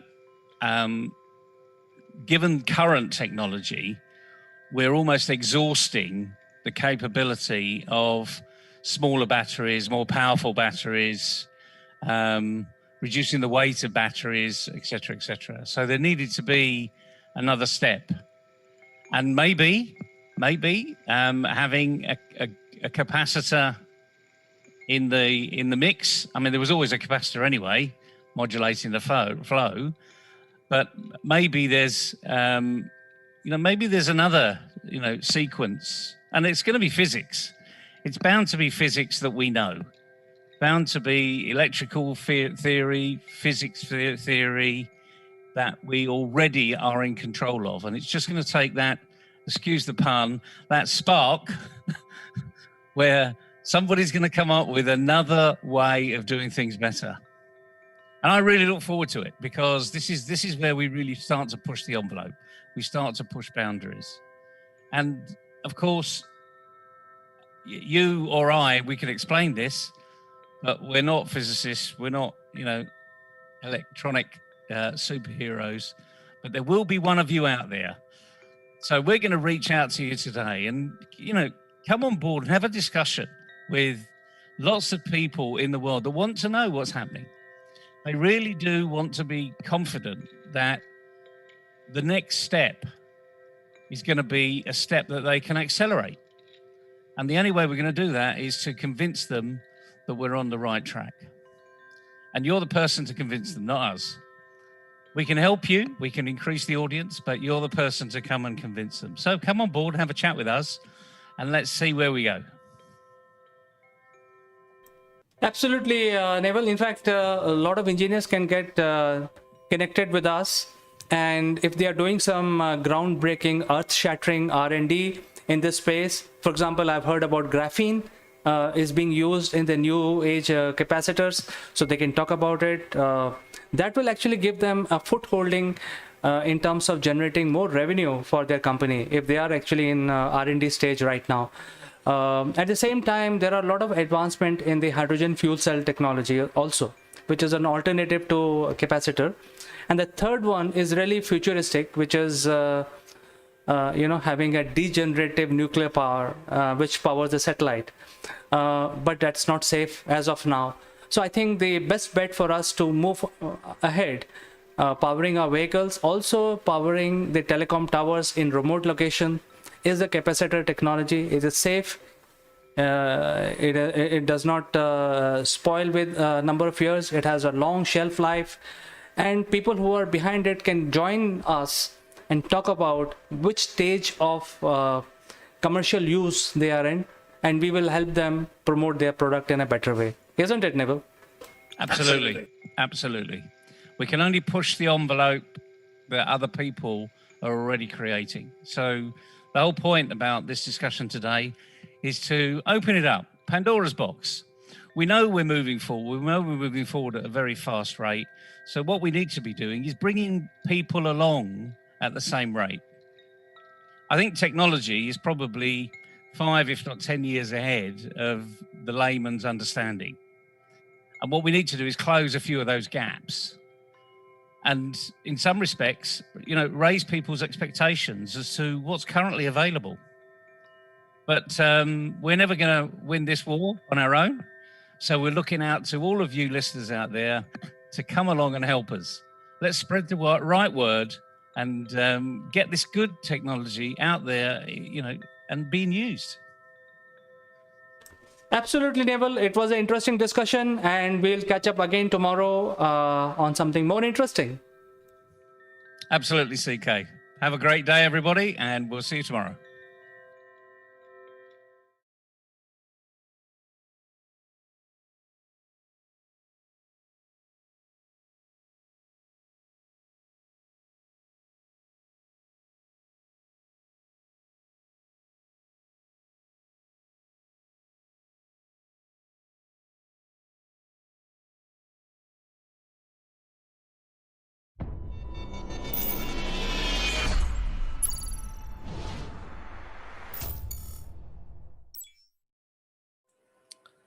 Hello, friends. This is Chandrakant, and welcome to Dr. Speak.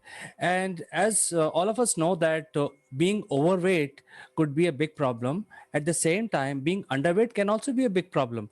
So to discuss this further, let me invite my friend, Dr. Pooja Bedi from Shimla. How are you, doctor? Very good morning, CK. I'm absolutely fine, and it's always great to see you. It is my pleasure also. And, there are so many issues that we discuss in our program. And today we would like to discuss about how can we solve a problem of being underweight. So what is that you want to tell our viewers about how to resolve this issue of being underweight? Yes. CK, first of all, I would like to tell viewers it's not healthy to be underweight, as we consider being overweight is unhealthy. So, underweight makes you more fragile and vulnerable to various different infections and diseases. And one of the major cause that we keep on ignoring is the mental health, which is very, very crucial. Because if somebody has some kind of trouble with the mental health, it tends to definitely disturb the eating balance or the appetite of a person. So if it happens, in some cases we tend to see the people are becoming overweight, and in some cases we do see the cases day to day where we see people are undergoing underweight. So it happens sometime because of the mental issues, greatly considering COVID a major factor these days, that underweight is also a major issue. Now there are many factors that how we define underweight, you know. So it's very difficult if somebody has a genetic inheritance of the same. So they will definitely be very lean, thin, and their BMI rate would definitely be, close to 18.5 or maybe a little less than that. So they tend to have some kind of genetic, you can say, leanness, which is in many cases is absolutely fine, because if that particular child or individual is able to carry out their day-to-day activities and their mental activities also apt for the requirement. But we have to consider certain cases, like in chronic cases. For example, in India, tuberculosis is one of the major reasons which is causing the underweight. So it is very crucial to basically diagnose why it is happening. What is the reason behind it? Is it genetic? Then it is fine. Then we can actually maintain the diet. If genetic factor is there, we cannot increase the weight, but definitely if some other nutritional issues are there, we can definitely cater for that. But if some chronic illnesses, for example, cancer, in many cases, it is very, very prevalent, unfortunately.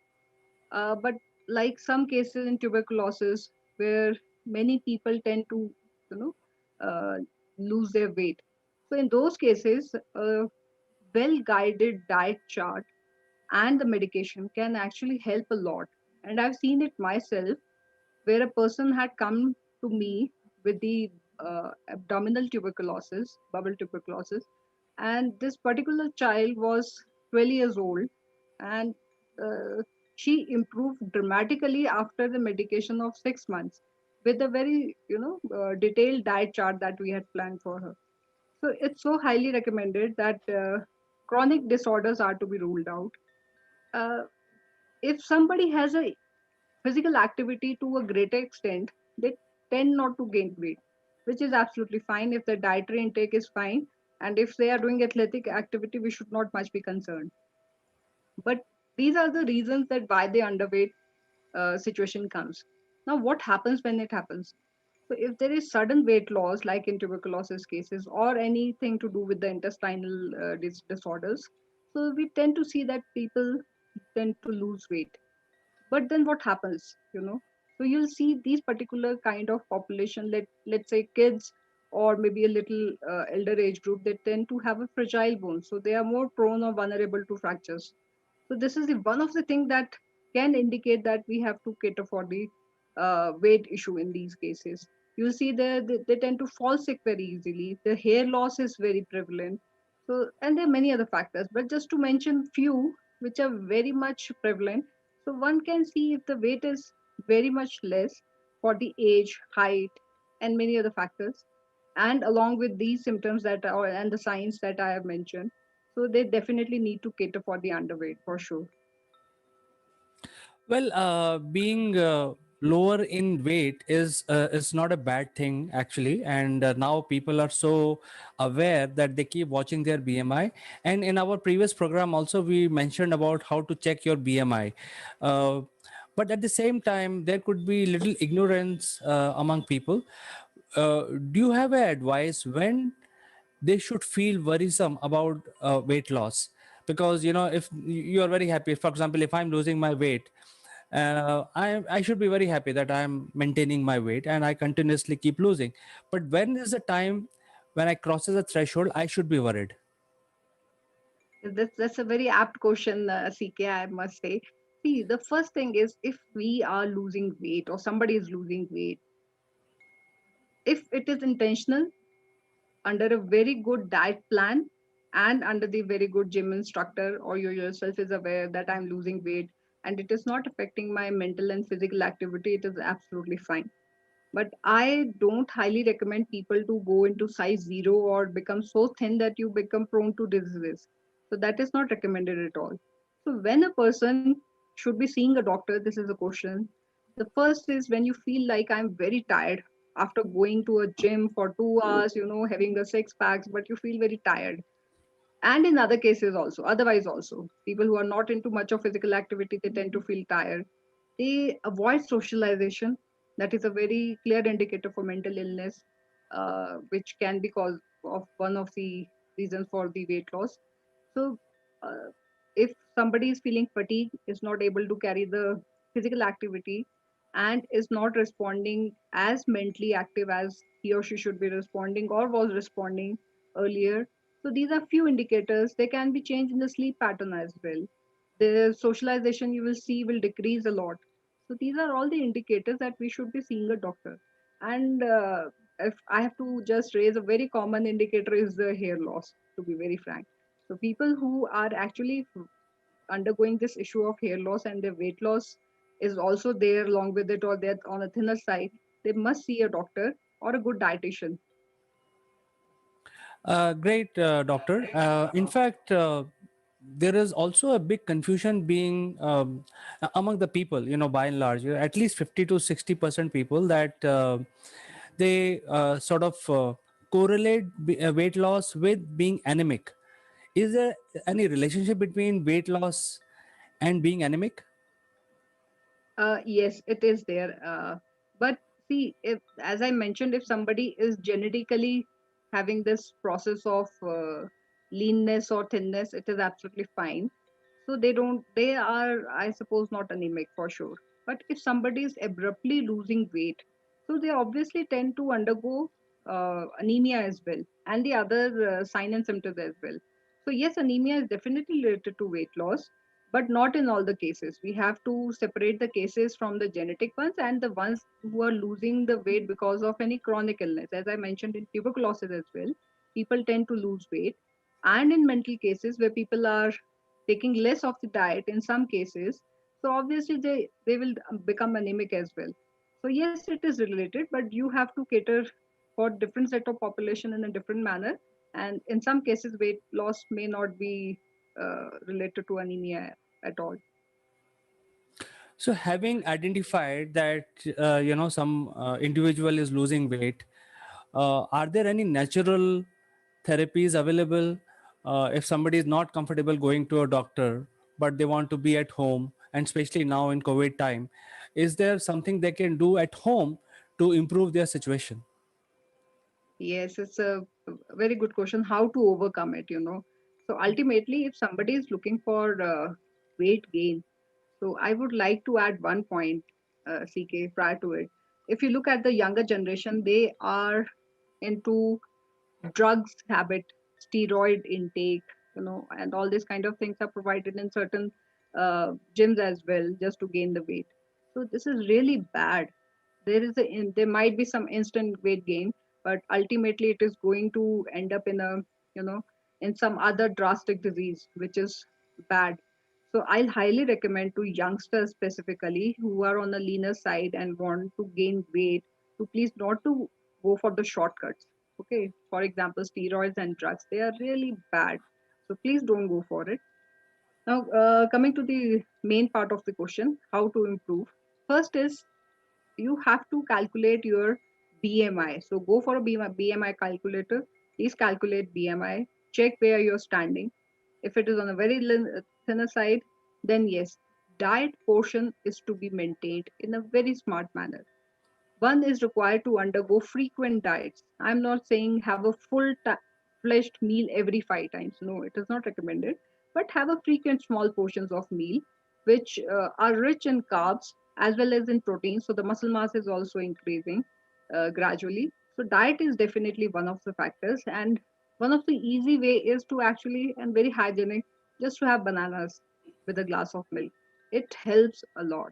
And I, as always recommend to have a fistful of nuts. So in weight loss cases, they can have more of almonds with a glass of milk. It really helps, you know. And with diet, specifically during the COVID time where we are more into sitting, style. So I'll not recommend to go for fried food, you know, or fat is not bad for lean person, but if the intake is too much, they will definitely end up in some trouble. So go for a diet which is balanced diet and has to be a nutritional diet. So it can help any individual to gain little bit of weight, but do counter the other parameters that, like I already mentioned, are you able to cope up with the activities? Then it is perfectly fine. Go with the same diet for some time. And third is very important thing is in case it is happening after all the efforts, one is not able to gain the weight, please consult a good dietitian so that your all the previous parameters or the medical parameters can be checked, and accordingly a diet plan or maybe some medication which can do cater for the chronic disorders, and people tend to gain weight after that.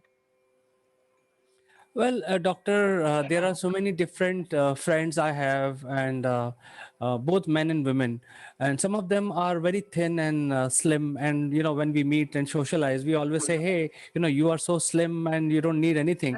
But there could be an instance where some of these individuals may be underweight, uh, and they actually maintain their diet. So whatever they eat does not get absorbed. And I'm sure there are a lot of individuals like that. They eat a lot, but they still remain thin and underweight. Is there a solution for those kind of people? See, their metabolism rate is pretty good. So whatever they're eating, they have such high metabolism that they are able to cater for it.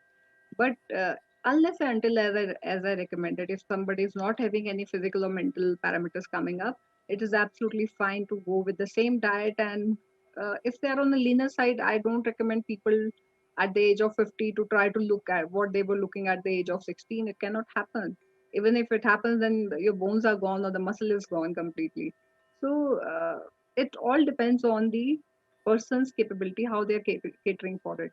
But yes, in case somebody is underweight and still is not having any indicators, it is fine. But if they are having indicators, then they should definitely consult a good dietitian.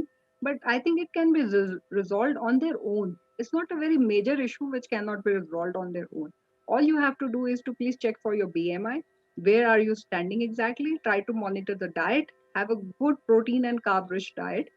And thirdly, don't forget not to do the physical activity. Some people are required to do physical activity in order to gain weight as well. So I highly recommend to go for a very simple, mild physical activity, monitor it nicely, have plenty of fluids. Milkshake in the morning of, consisting of fruit can really help out people to gain weight. So these are the parameters, but one has to be very conscious about not losing much of the weight. If talking specifically about the females, they tend to have fertility issues if they are underweight. So this is why we recommend whosoever is coming for fertility issues, they are on a very thinner side to get the parameters checked. So it can be one of the reasons for the major changes as well. So it is required and it can be catered on their own. In case it happens, the individual is not able to cater this particular thing on their own, then I would highly recommend to consult a dietitian because they are the perfect people to guide you how to maintain the weight. And considering the COVID time, it's not required to go to a dietitian. You can always have an online consultation as well. Yes, doctor. In fact, I have come to my last question, and it is related to the diet itself. See, what happens is there is limited food you can eat. Suppose you're having lunch. There is limited quantity anyone can eat. You can't keep stuffing yourself in. So, is there any other method of consuming your food? For example, somebody says that, hey, don't eat a very heavy lunch, dinner, or breakfast, but keep having something every 2 hours. Keep nibbling something. There could be other methods. So what is the best method in your opinion to gain weight? Yes, that's a very good question. See, I've just noted down your question, and so viewers can see I made a graph also. This is the graph we show to the people who are having the malaria fever. So there's a peak of hunger, or the peak of fever in malaria case, and then it just steeps down. So the same thing is there, but if you're feeling peak of hunger, please have your small meal. Don't have a very fulfilling meal. Please have a little small portion of the regular diet you are having, and then do some physical activity. So it will bring down you again to a stage where you are digesting it. Again, the hunger will go up. So it has to be definitely in proportion with the physical activity as well as the diet portion. Don't fool yourself every time with the regular meal. Have a smaller portion of the regular meal, and you will develop this reflex after say a couple of weeks that people don't feel like actually having a fulfilled meal. So they'll definitely go for a shorter portion of meals at short intervals. So that's one of the way how you can maintain your hunger chart or the appetite chart. It is such a valuable advice, Dr. Pooja, you have given us. And I'm sure a lot of people who are watching this program would benefit from these advices, especially when they are underweight. And we will do another program of being overweight, but not today. Today, I think I'd like to say goodbye for you. And thank you so much for coming to our show and, talking to our viewers. Thank you so much, CK. I would like just to end this conversation on one little note. A special message for the youngsters: please don't go for the shortcuts in order to gain weight, to have six packs or a very nice body. It is not required. It is very important to have a healthy body. Just look at Akshay Kumar. He doesn't have six packs, you know. So you are not required to have six packs every time, where people are really getting into mental illnesses also. So please don't go for drugs. It's very unfortunate when you witness such cases in your own clinic. So it's very unfortunate thing. So please don't go for shortcuts. Don't take drugs. Don't take steroids. Go for a gradual method of weight gain with the diet. It is highly recommended with a good complement mix of the exercise or the physical activity. Stay healthy and thank you so much, CK. Thank you, Dr. Pooja. Have a nice week ahead. We will catch up again next week. Bye-bye. Thank you. Thank you. Bye bye.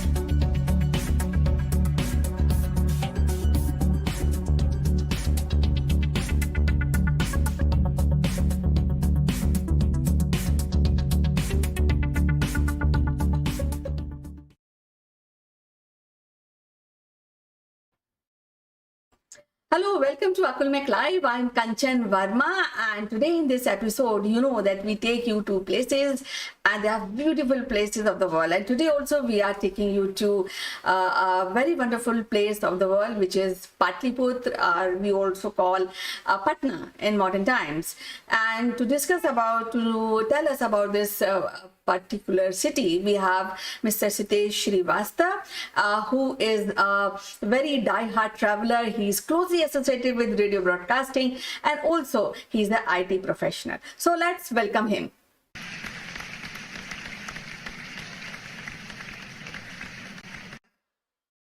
Welcome to the show, Sitesh. How are you doing today? Hello, Kanchan. This is a wonderful day today to talk to you about another interesting place, another interesting city, a modern city which has its roots in antique, probably very, very ancient times. And popularly, it is very, very famous in modern India with a very important seat of education and a city in the North Indian Ganges belt, which is older to Calcutta or Kolkata. And yes, I'm talking about Patna. I'm sure you know about it. Yes, I know about this because this city is very closely associated with me because since a very long time when I was in school, I used to read about Patliputra, Nalanda, Mauryan Empire. And this city has really made a very interesting dent on my heart, and definitely I look forward to know about the city, and I'm sure that all my audience will also want to know, and maybe if they know about the city, maybe they would like to listen from you and recollect their own memories. So yes, let's begin. Thank you. Well, Patna or Patliputra, or in some places Kusumpuri. There are some names and various stories. A king making a city for his beloved wife, or a very ancient temple of Patan Devi, and then it becomes a modern Patliputra. But whatever you mention, this city is steeped in history. And as you can see in the image behind me, that is the reach of this city in the ancient world. King, Mauryan Empire, Pala Empire, Gupta Empire. This was the reach. And you can see this covers the modern Indian subcontinent up until Afghanistan, the modern Afghanistan that we see. And this city, very important contributions in our ancient India's learning system by the way of Nalanda, and very important kings like Ashoka, who has led our modern Indian psyche and political system. Even his emblems are mentioned in our constitution. And from there, Kanchan, coming to the medieval ages, and then a very, very important place, a city, when even Calcutta was not around. So there are glimpses of this city, the very iconic city. And in today's Patna is a very important contributor in India's economy, in terms of the education, in terms of its people, and capital of the Bihar state. And for some accounts, I have been hearing since my teenage years that the state of Bihar gives us maximum number of IAS people, Indian Administrative Services people. So yes, let's discuss about the city, about its people, about its monuments, buildings, and its modern place in India in 2021. Well, as we mentioned that we get a lot of bureaucrats from the city, and there's no doubt that this city has a political background, and we have a great Chanakya who is coming from the city, who has given all the ideas how to rule, how to behave in, especially in political arena for the politicians. So I think that is something which is awesome. I think I have not come across so profound and so deeply rooted book, which is written by Kautilya. We call him Chanakya. So yes, I would like to know, since we have already started that this is a political city, but still I would like to ask you that why it has been given credit to be capital of a popular state in India, which is Bihar. Why it has become a capital? Why not other cities which are equally important when we talk about Bihar?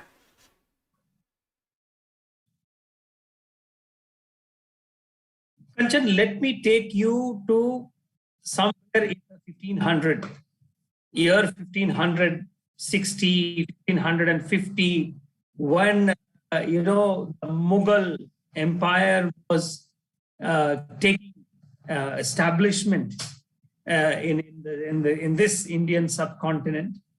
And as per reports, in 1574, Emperor Akbar had reached to Patna region to combat the rebellious Afghan leader Daud Khan. I mean, from those Middle Ages, the Mughal Empire has got very unremarkable kind of a history in the Patliputra or Patna region. But Sher Shah, the one who actually challenged Humayun, the second Mughal emperor, and he actually, pushed him away back into the Kandahar or Afghanistan regions. He belonged to this area of Patna, and Sher Shah revived the glorious past of Patna. There he built a fort which does not stand right now. There are mosques which are in its name. But in the modern Indian context, you must understand, Kanchan, the geographical place of Calcutta. And 1574, as I said, Calcutta was not found. And Mughals were trying to reach to the Nawabs of Bengal, which will eventually, they will claim freedom from the Mughal suzerainty. And Patna was very important place for the trade, and lots of trade was happening. And Patna also stands at the, I can say, the Ganges River. And throughout the year, people can do the trade via boats. And it still happens on that plain. There's a Mahatma Gandhi Setu, which is the Asia's longest foot over bridge, almost 5.5 kilometers. During the English or the British times, Patna had become an important power center after Lucknow, after Delhi, to manage the Bengal presidency of the British. And it was governed from Bengal, Patna place. And, until the British found the port city of Calcutta. And Patna is also very important in terms of its Buddhist connections. Lord Buddha found his enlightenment just 100 kilometers away from Patna in Bodh Gaya. And while he was passing in his last years from the Patliputra area, he saw the constructions, and he proclaimed that this is going to be a great city of future, but it will also be marked by the famine and food shortages. And that's exactly, Patna defined the Indian subcontinent's conscious history. You mentioned about Chanakya and many more. I remember the history what ancient history of Mandan Mishra, Shastrarth, or his debate with Adi Shankaracharya is known in the Indian Hinduism thought.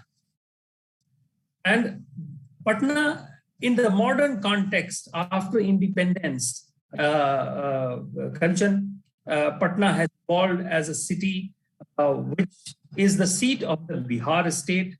I used to stay when it was part of undivided Bihar, when Jharkhand was not there.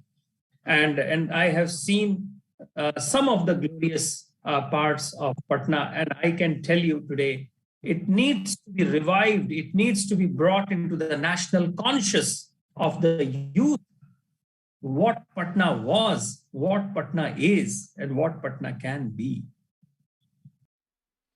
Well, definitely, because the city is quite an ancient city. It's a center of education. It is a center of political ground for many great kings, like empires also, because world famous is modern empire.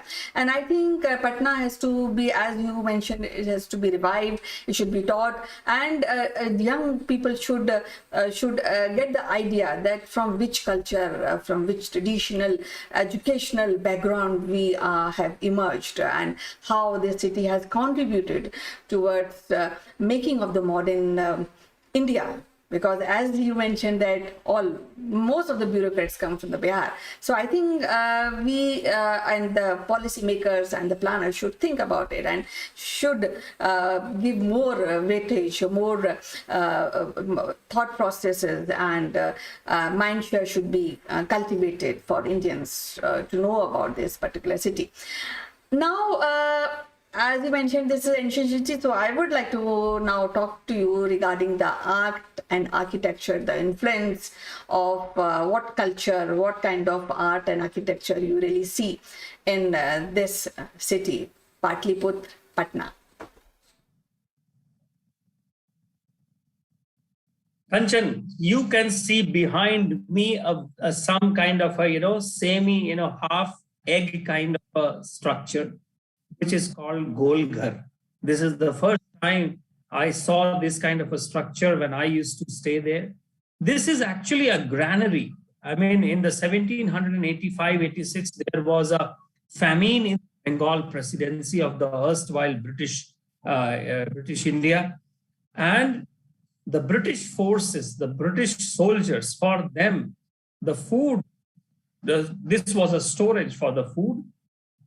It's quite a remarkable structure. You can see some staircases going up. Now, of course, it's not used as a granary, but it is used as a kind of an observatory to the Patna city, and it is nearby to the Ganges River. And Patna has actually, you can see some ancient structures, but Indo-Saracenic architecture is mostly.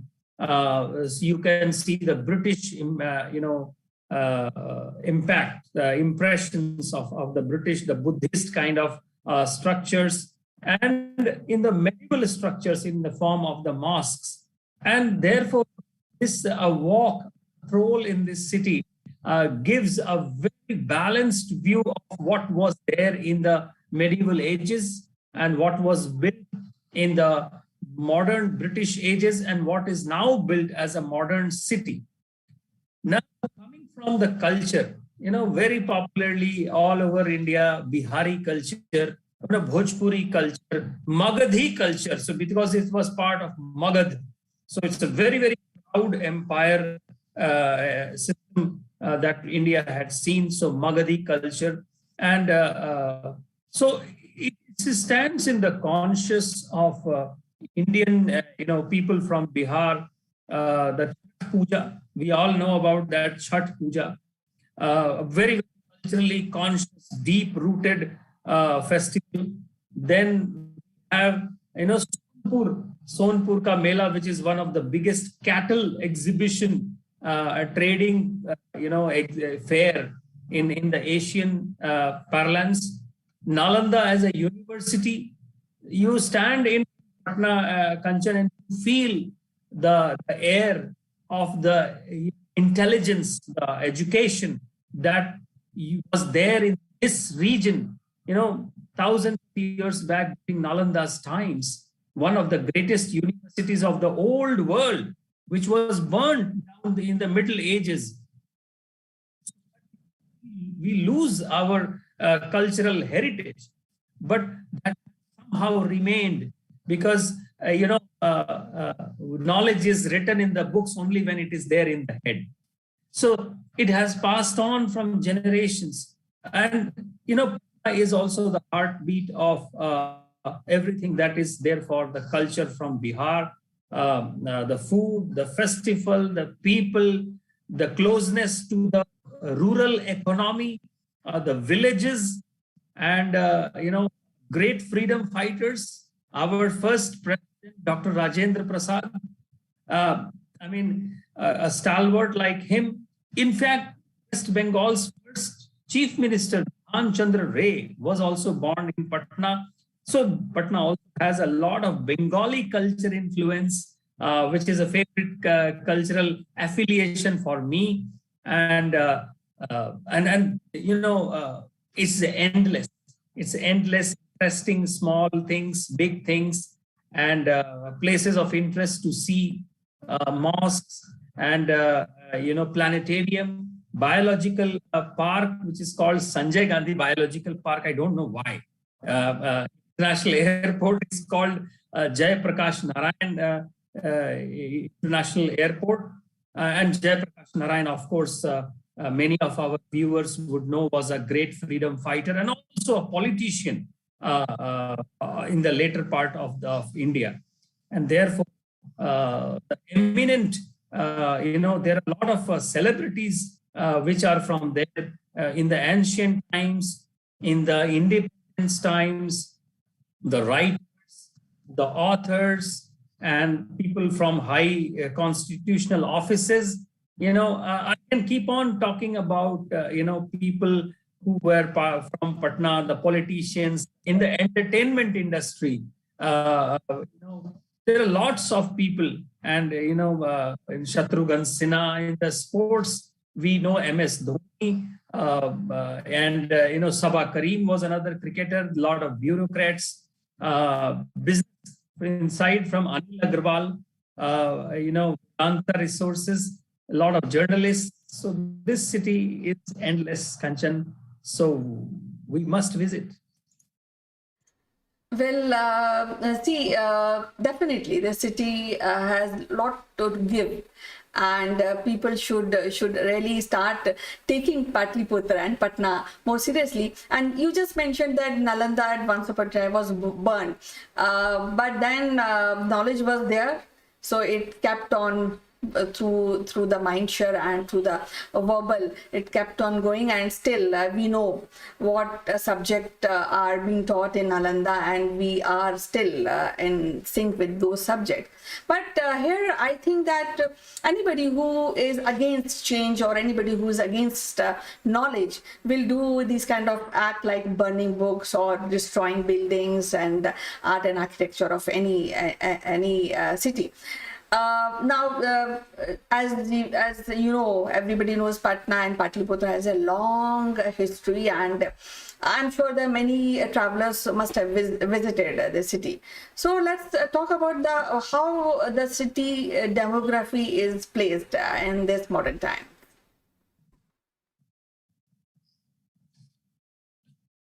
Kanchan, Patna can claim to be one of the first regions in this Indian subcontinent to have established relationship with China. Today, the world talks about China and its might and its manufacturing power, but probably our Buddhist monks understood during Ashoka's times in India the importance of China. And we see the visitors like Fahian, I think Fatian, who came from China. And I have read that Ashoka's children, they became Buddhist monks and they carried Buddhism to the China. And so that is something, a cultural assimilation of one more traveler, Megasthenes. Megasthenes has written vivid, his travelogues when he visited the Pataliputra region and Indo-Greek ambassador. How come people would know? Just think about it. In those ancient times, how would knowledge travel from one place to another place that some scholar or a traveler would start, coming down and visiting and staying there? So something, a glorious past that the Pataliputra or the Patna region carries. In the Middle Ages, Abul Fazl, who was the biographer of Akbar, who wrote Ain Akbari, he has mentioned about Patna being a very, very prosperous city. Later, around the same time, or some Portuguese travel writer actually spoke about that Patna, that region, is about the green mart or a green mart of the that region, and a lot of trade was happening. So we get to know about from the various visitors about this city, and as we know, Chanakya or Kautilya, he has in his text also we have heard about this region. So coming to the current set, in the Indian independence movement, Patna played a very, very important role, and in the modern Indian landscape. And in coming from the institutions that this city has, there is an IIT Patna, and then there are a very known college, Anugrah Narayan Singh College, and others as well. I believe there is also an All India Institute of Medical Sciences in the city, and more are being built. You can see behind me image of Patna Museum, one of the very, very important museums of the country. Talking about Nalanda, I feel, Kanchan, I want to share, we have seen in the agricultural context that once a harvest is done by the farmers, many farmers in the old agricultural way of, cultivation, they used to burn their, so that a new set of soil comes up, a new set of nutritional value is put into the soil, and so that a new crop, a better crop can come up. So what happened in Nalanda while burning of the books, it was like a reset, so that a new set of more valuable and more customized knowledge can be built again. So yes, Nalanda was never rebuilt, glory, but nevertheless, the knowledge, the wisdom, it traveled and it has remained in our conscious even till today, and we are proud of it. And that's the beauty of our institutions, whether it is Nalanda or anybody else. There have been multiple instances in India where our important monuments and the libraries and the astronomical places were, crushed or, destroyed. Take away the conscious and the learning which is in our head and which flows through in our soul. Well, rightly mentioned, and knowledge is power. Everybody knows that. And when we have a city which is full of knowledge, and even the kings and the ministers also propagated at one point of time, and they cared about the knowledge. So we have a financial capital, Mumbai. We have a political capital, Delhi. I can safely say that Patna can have and attain a title of intellectual city of India, because there's so much Patna can offer in terms of knowledge, in terms of new findings, in terms of power to work towards nationalism, and power to have that the farmers, they are ready to accept the new findings, the new technology. Otherwise, if you really see Indians, they are always open to accept new things, and they had been doing for many years. From maybe we can safely say from antiquity, they are accepting new ideas. But Patna has a special place because that can safely become a center of intellectual upliftment and propagating of Indian roots, Indian culture, especially in young generation. And in this way, they can give knowledge and information about our country, which is great and which will remain great. Any last thoughts, Sitesh? How can I forget the Harmandir Sahib, the 10th Guru of the Sikh? Guru Gobind Singh was born here. And Patna's Harmandir Sahib, Takht Harmandir Sahib, is one of the holiest places of Sikhs, apart from the other centers. And this also, reminds the Patna's multicultural, intentional, multi-layered thoughts and philosophies built over centuries. And that is something very, very important for all of us to know. I mentioned about Bodh Gaya. I mentioned about the Mughal influence, the Portuguese influence, the British influence, the Rajgir, which was the capital of the Magad empires. And how can we forget about the food culture?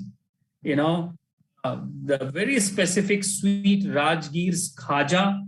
I have found its similar version in Durban, which is actually coming from Mauritius, because of the people who traveled from the Bihar in the British times. Then sattu ka sharbat, parathas, and stuffed with roasted gram flour, litti,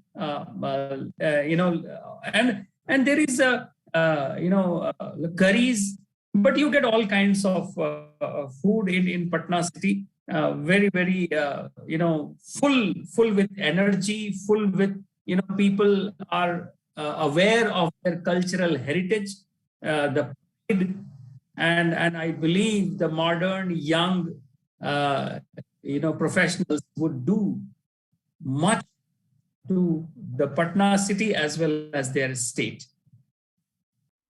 Well, you just mentioned litti and chokha, and really I started feeling hungry. But anyhow, I would like to know how you will summarize the city in one sentence.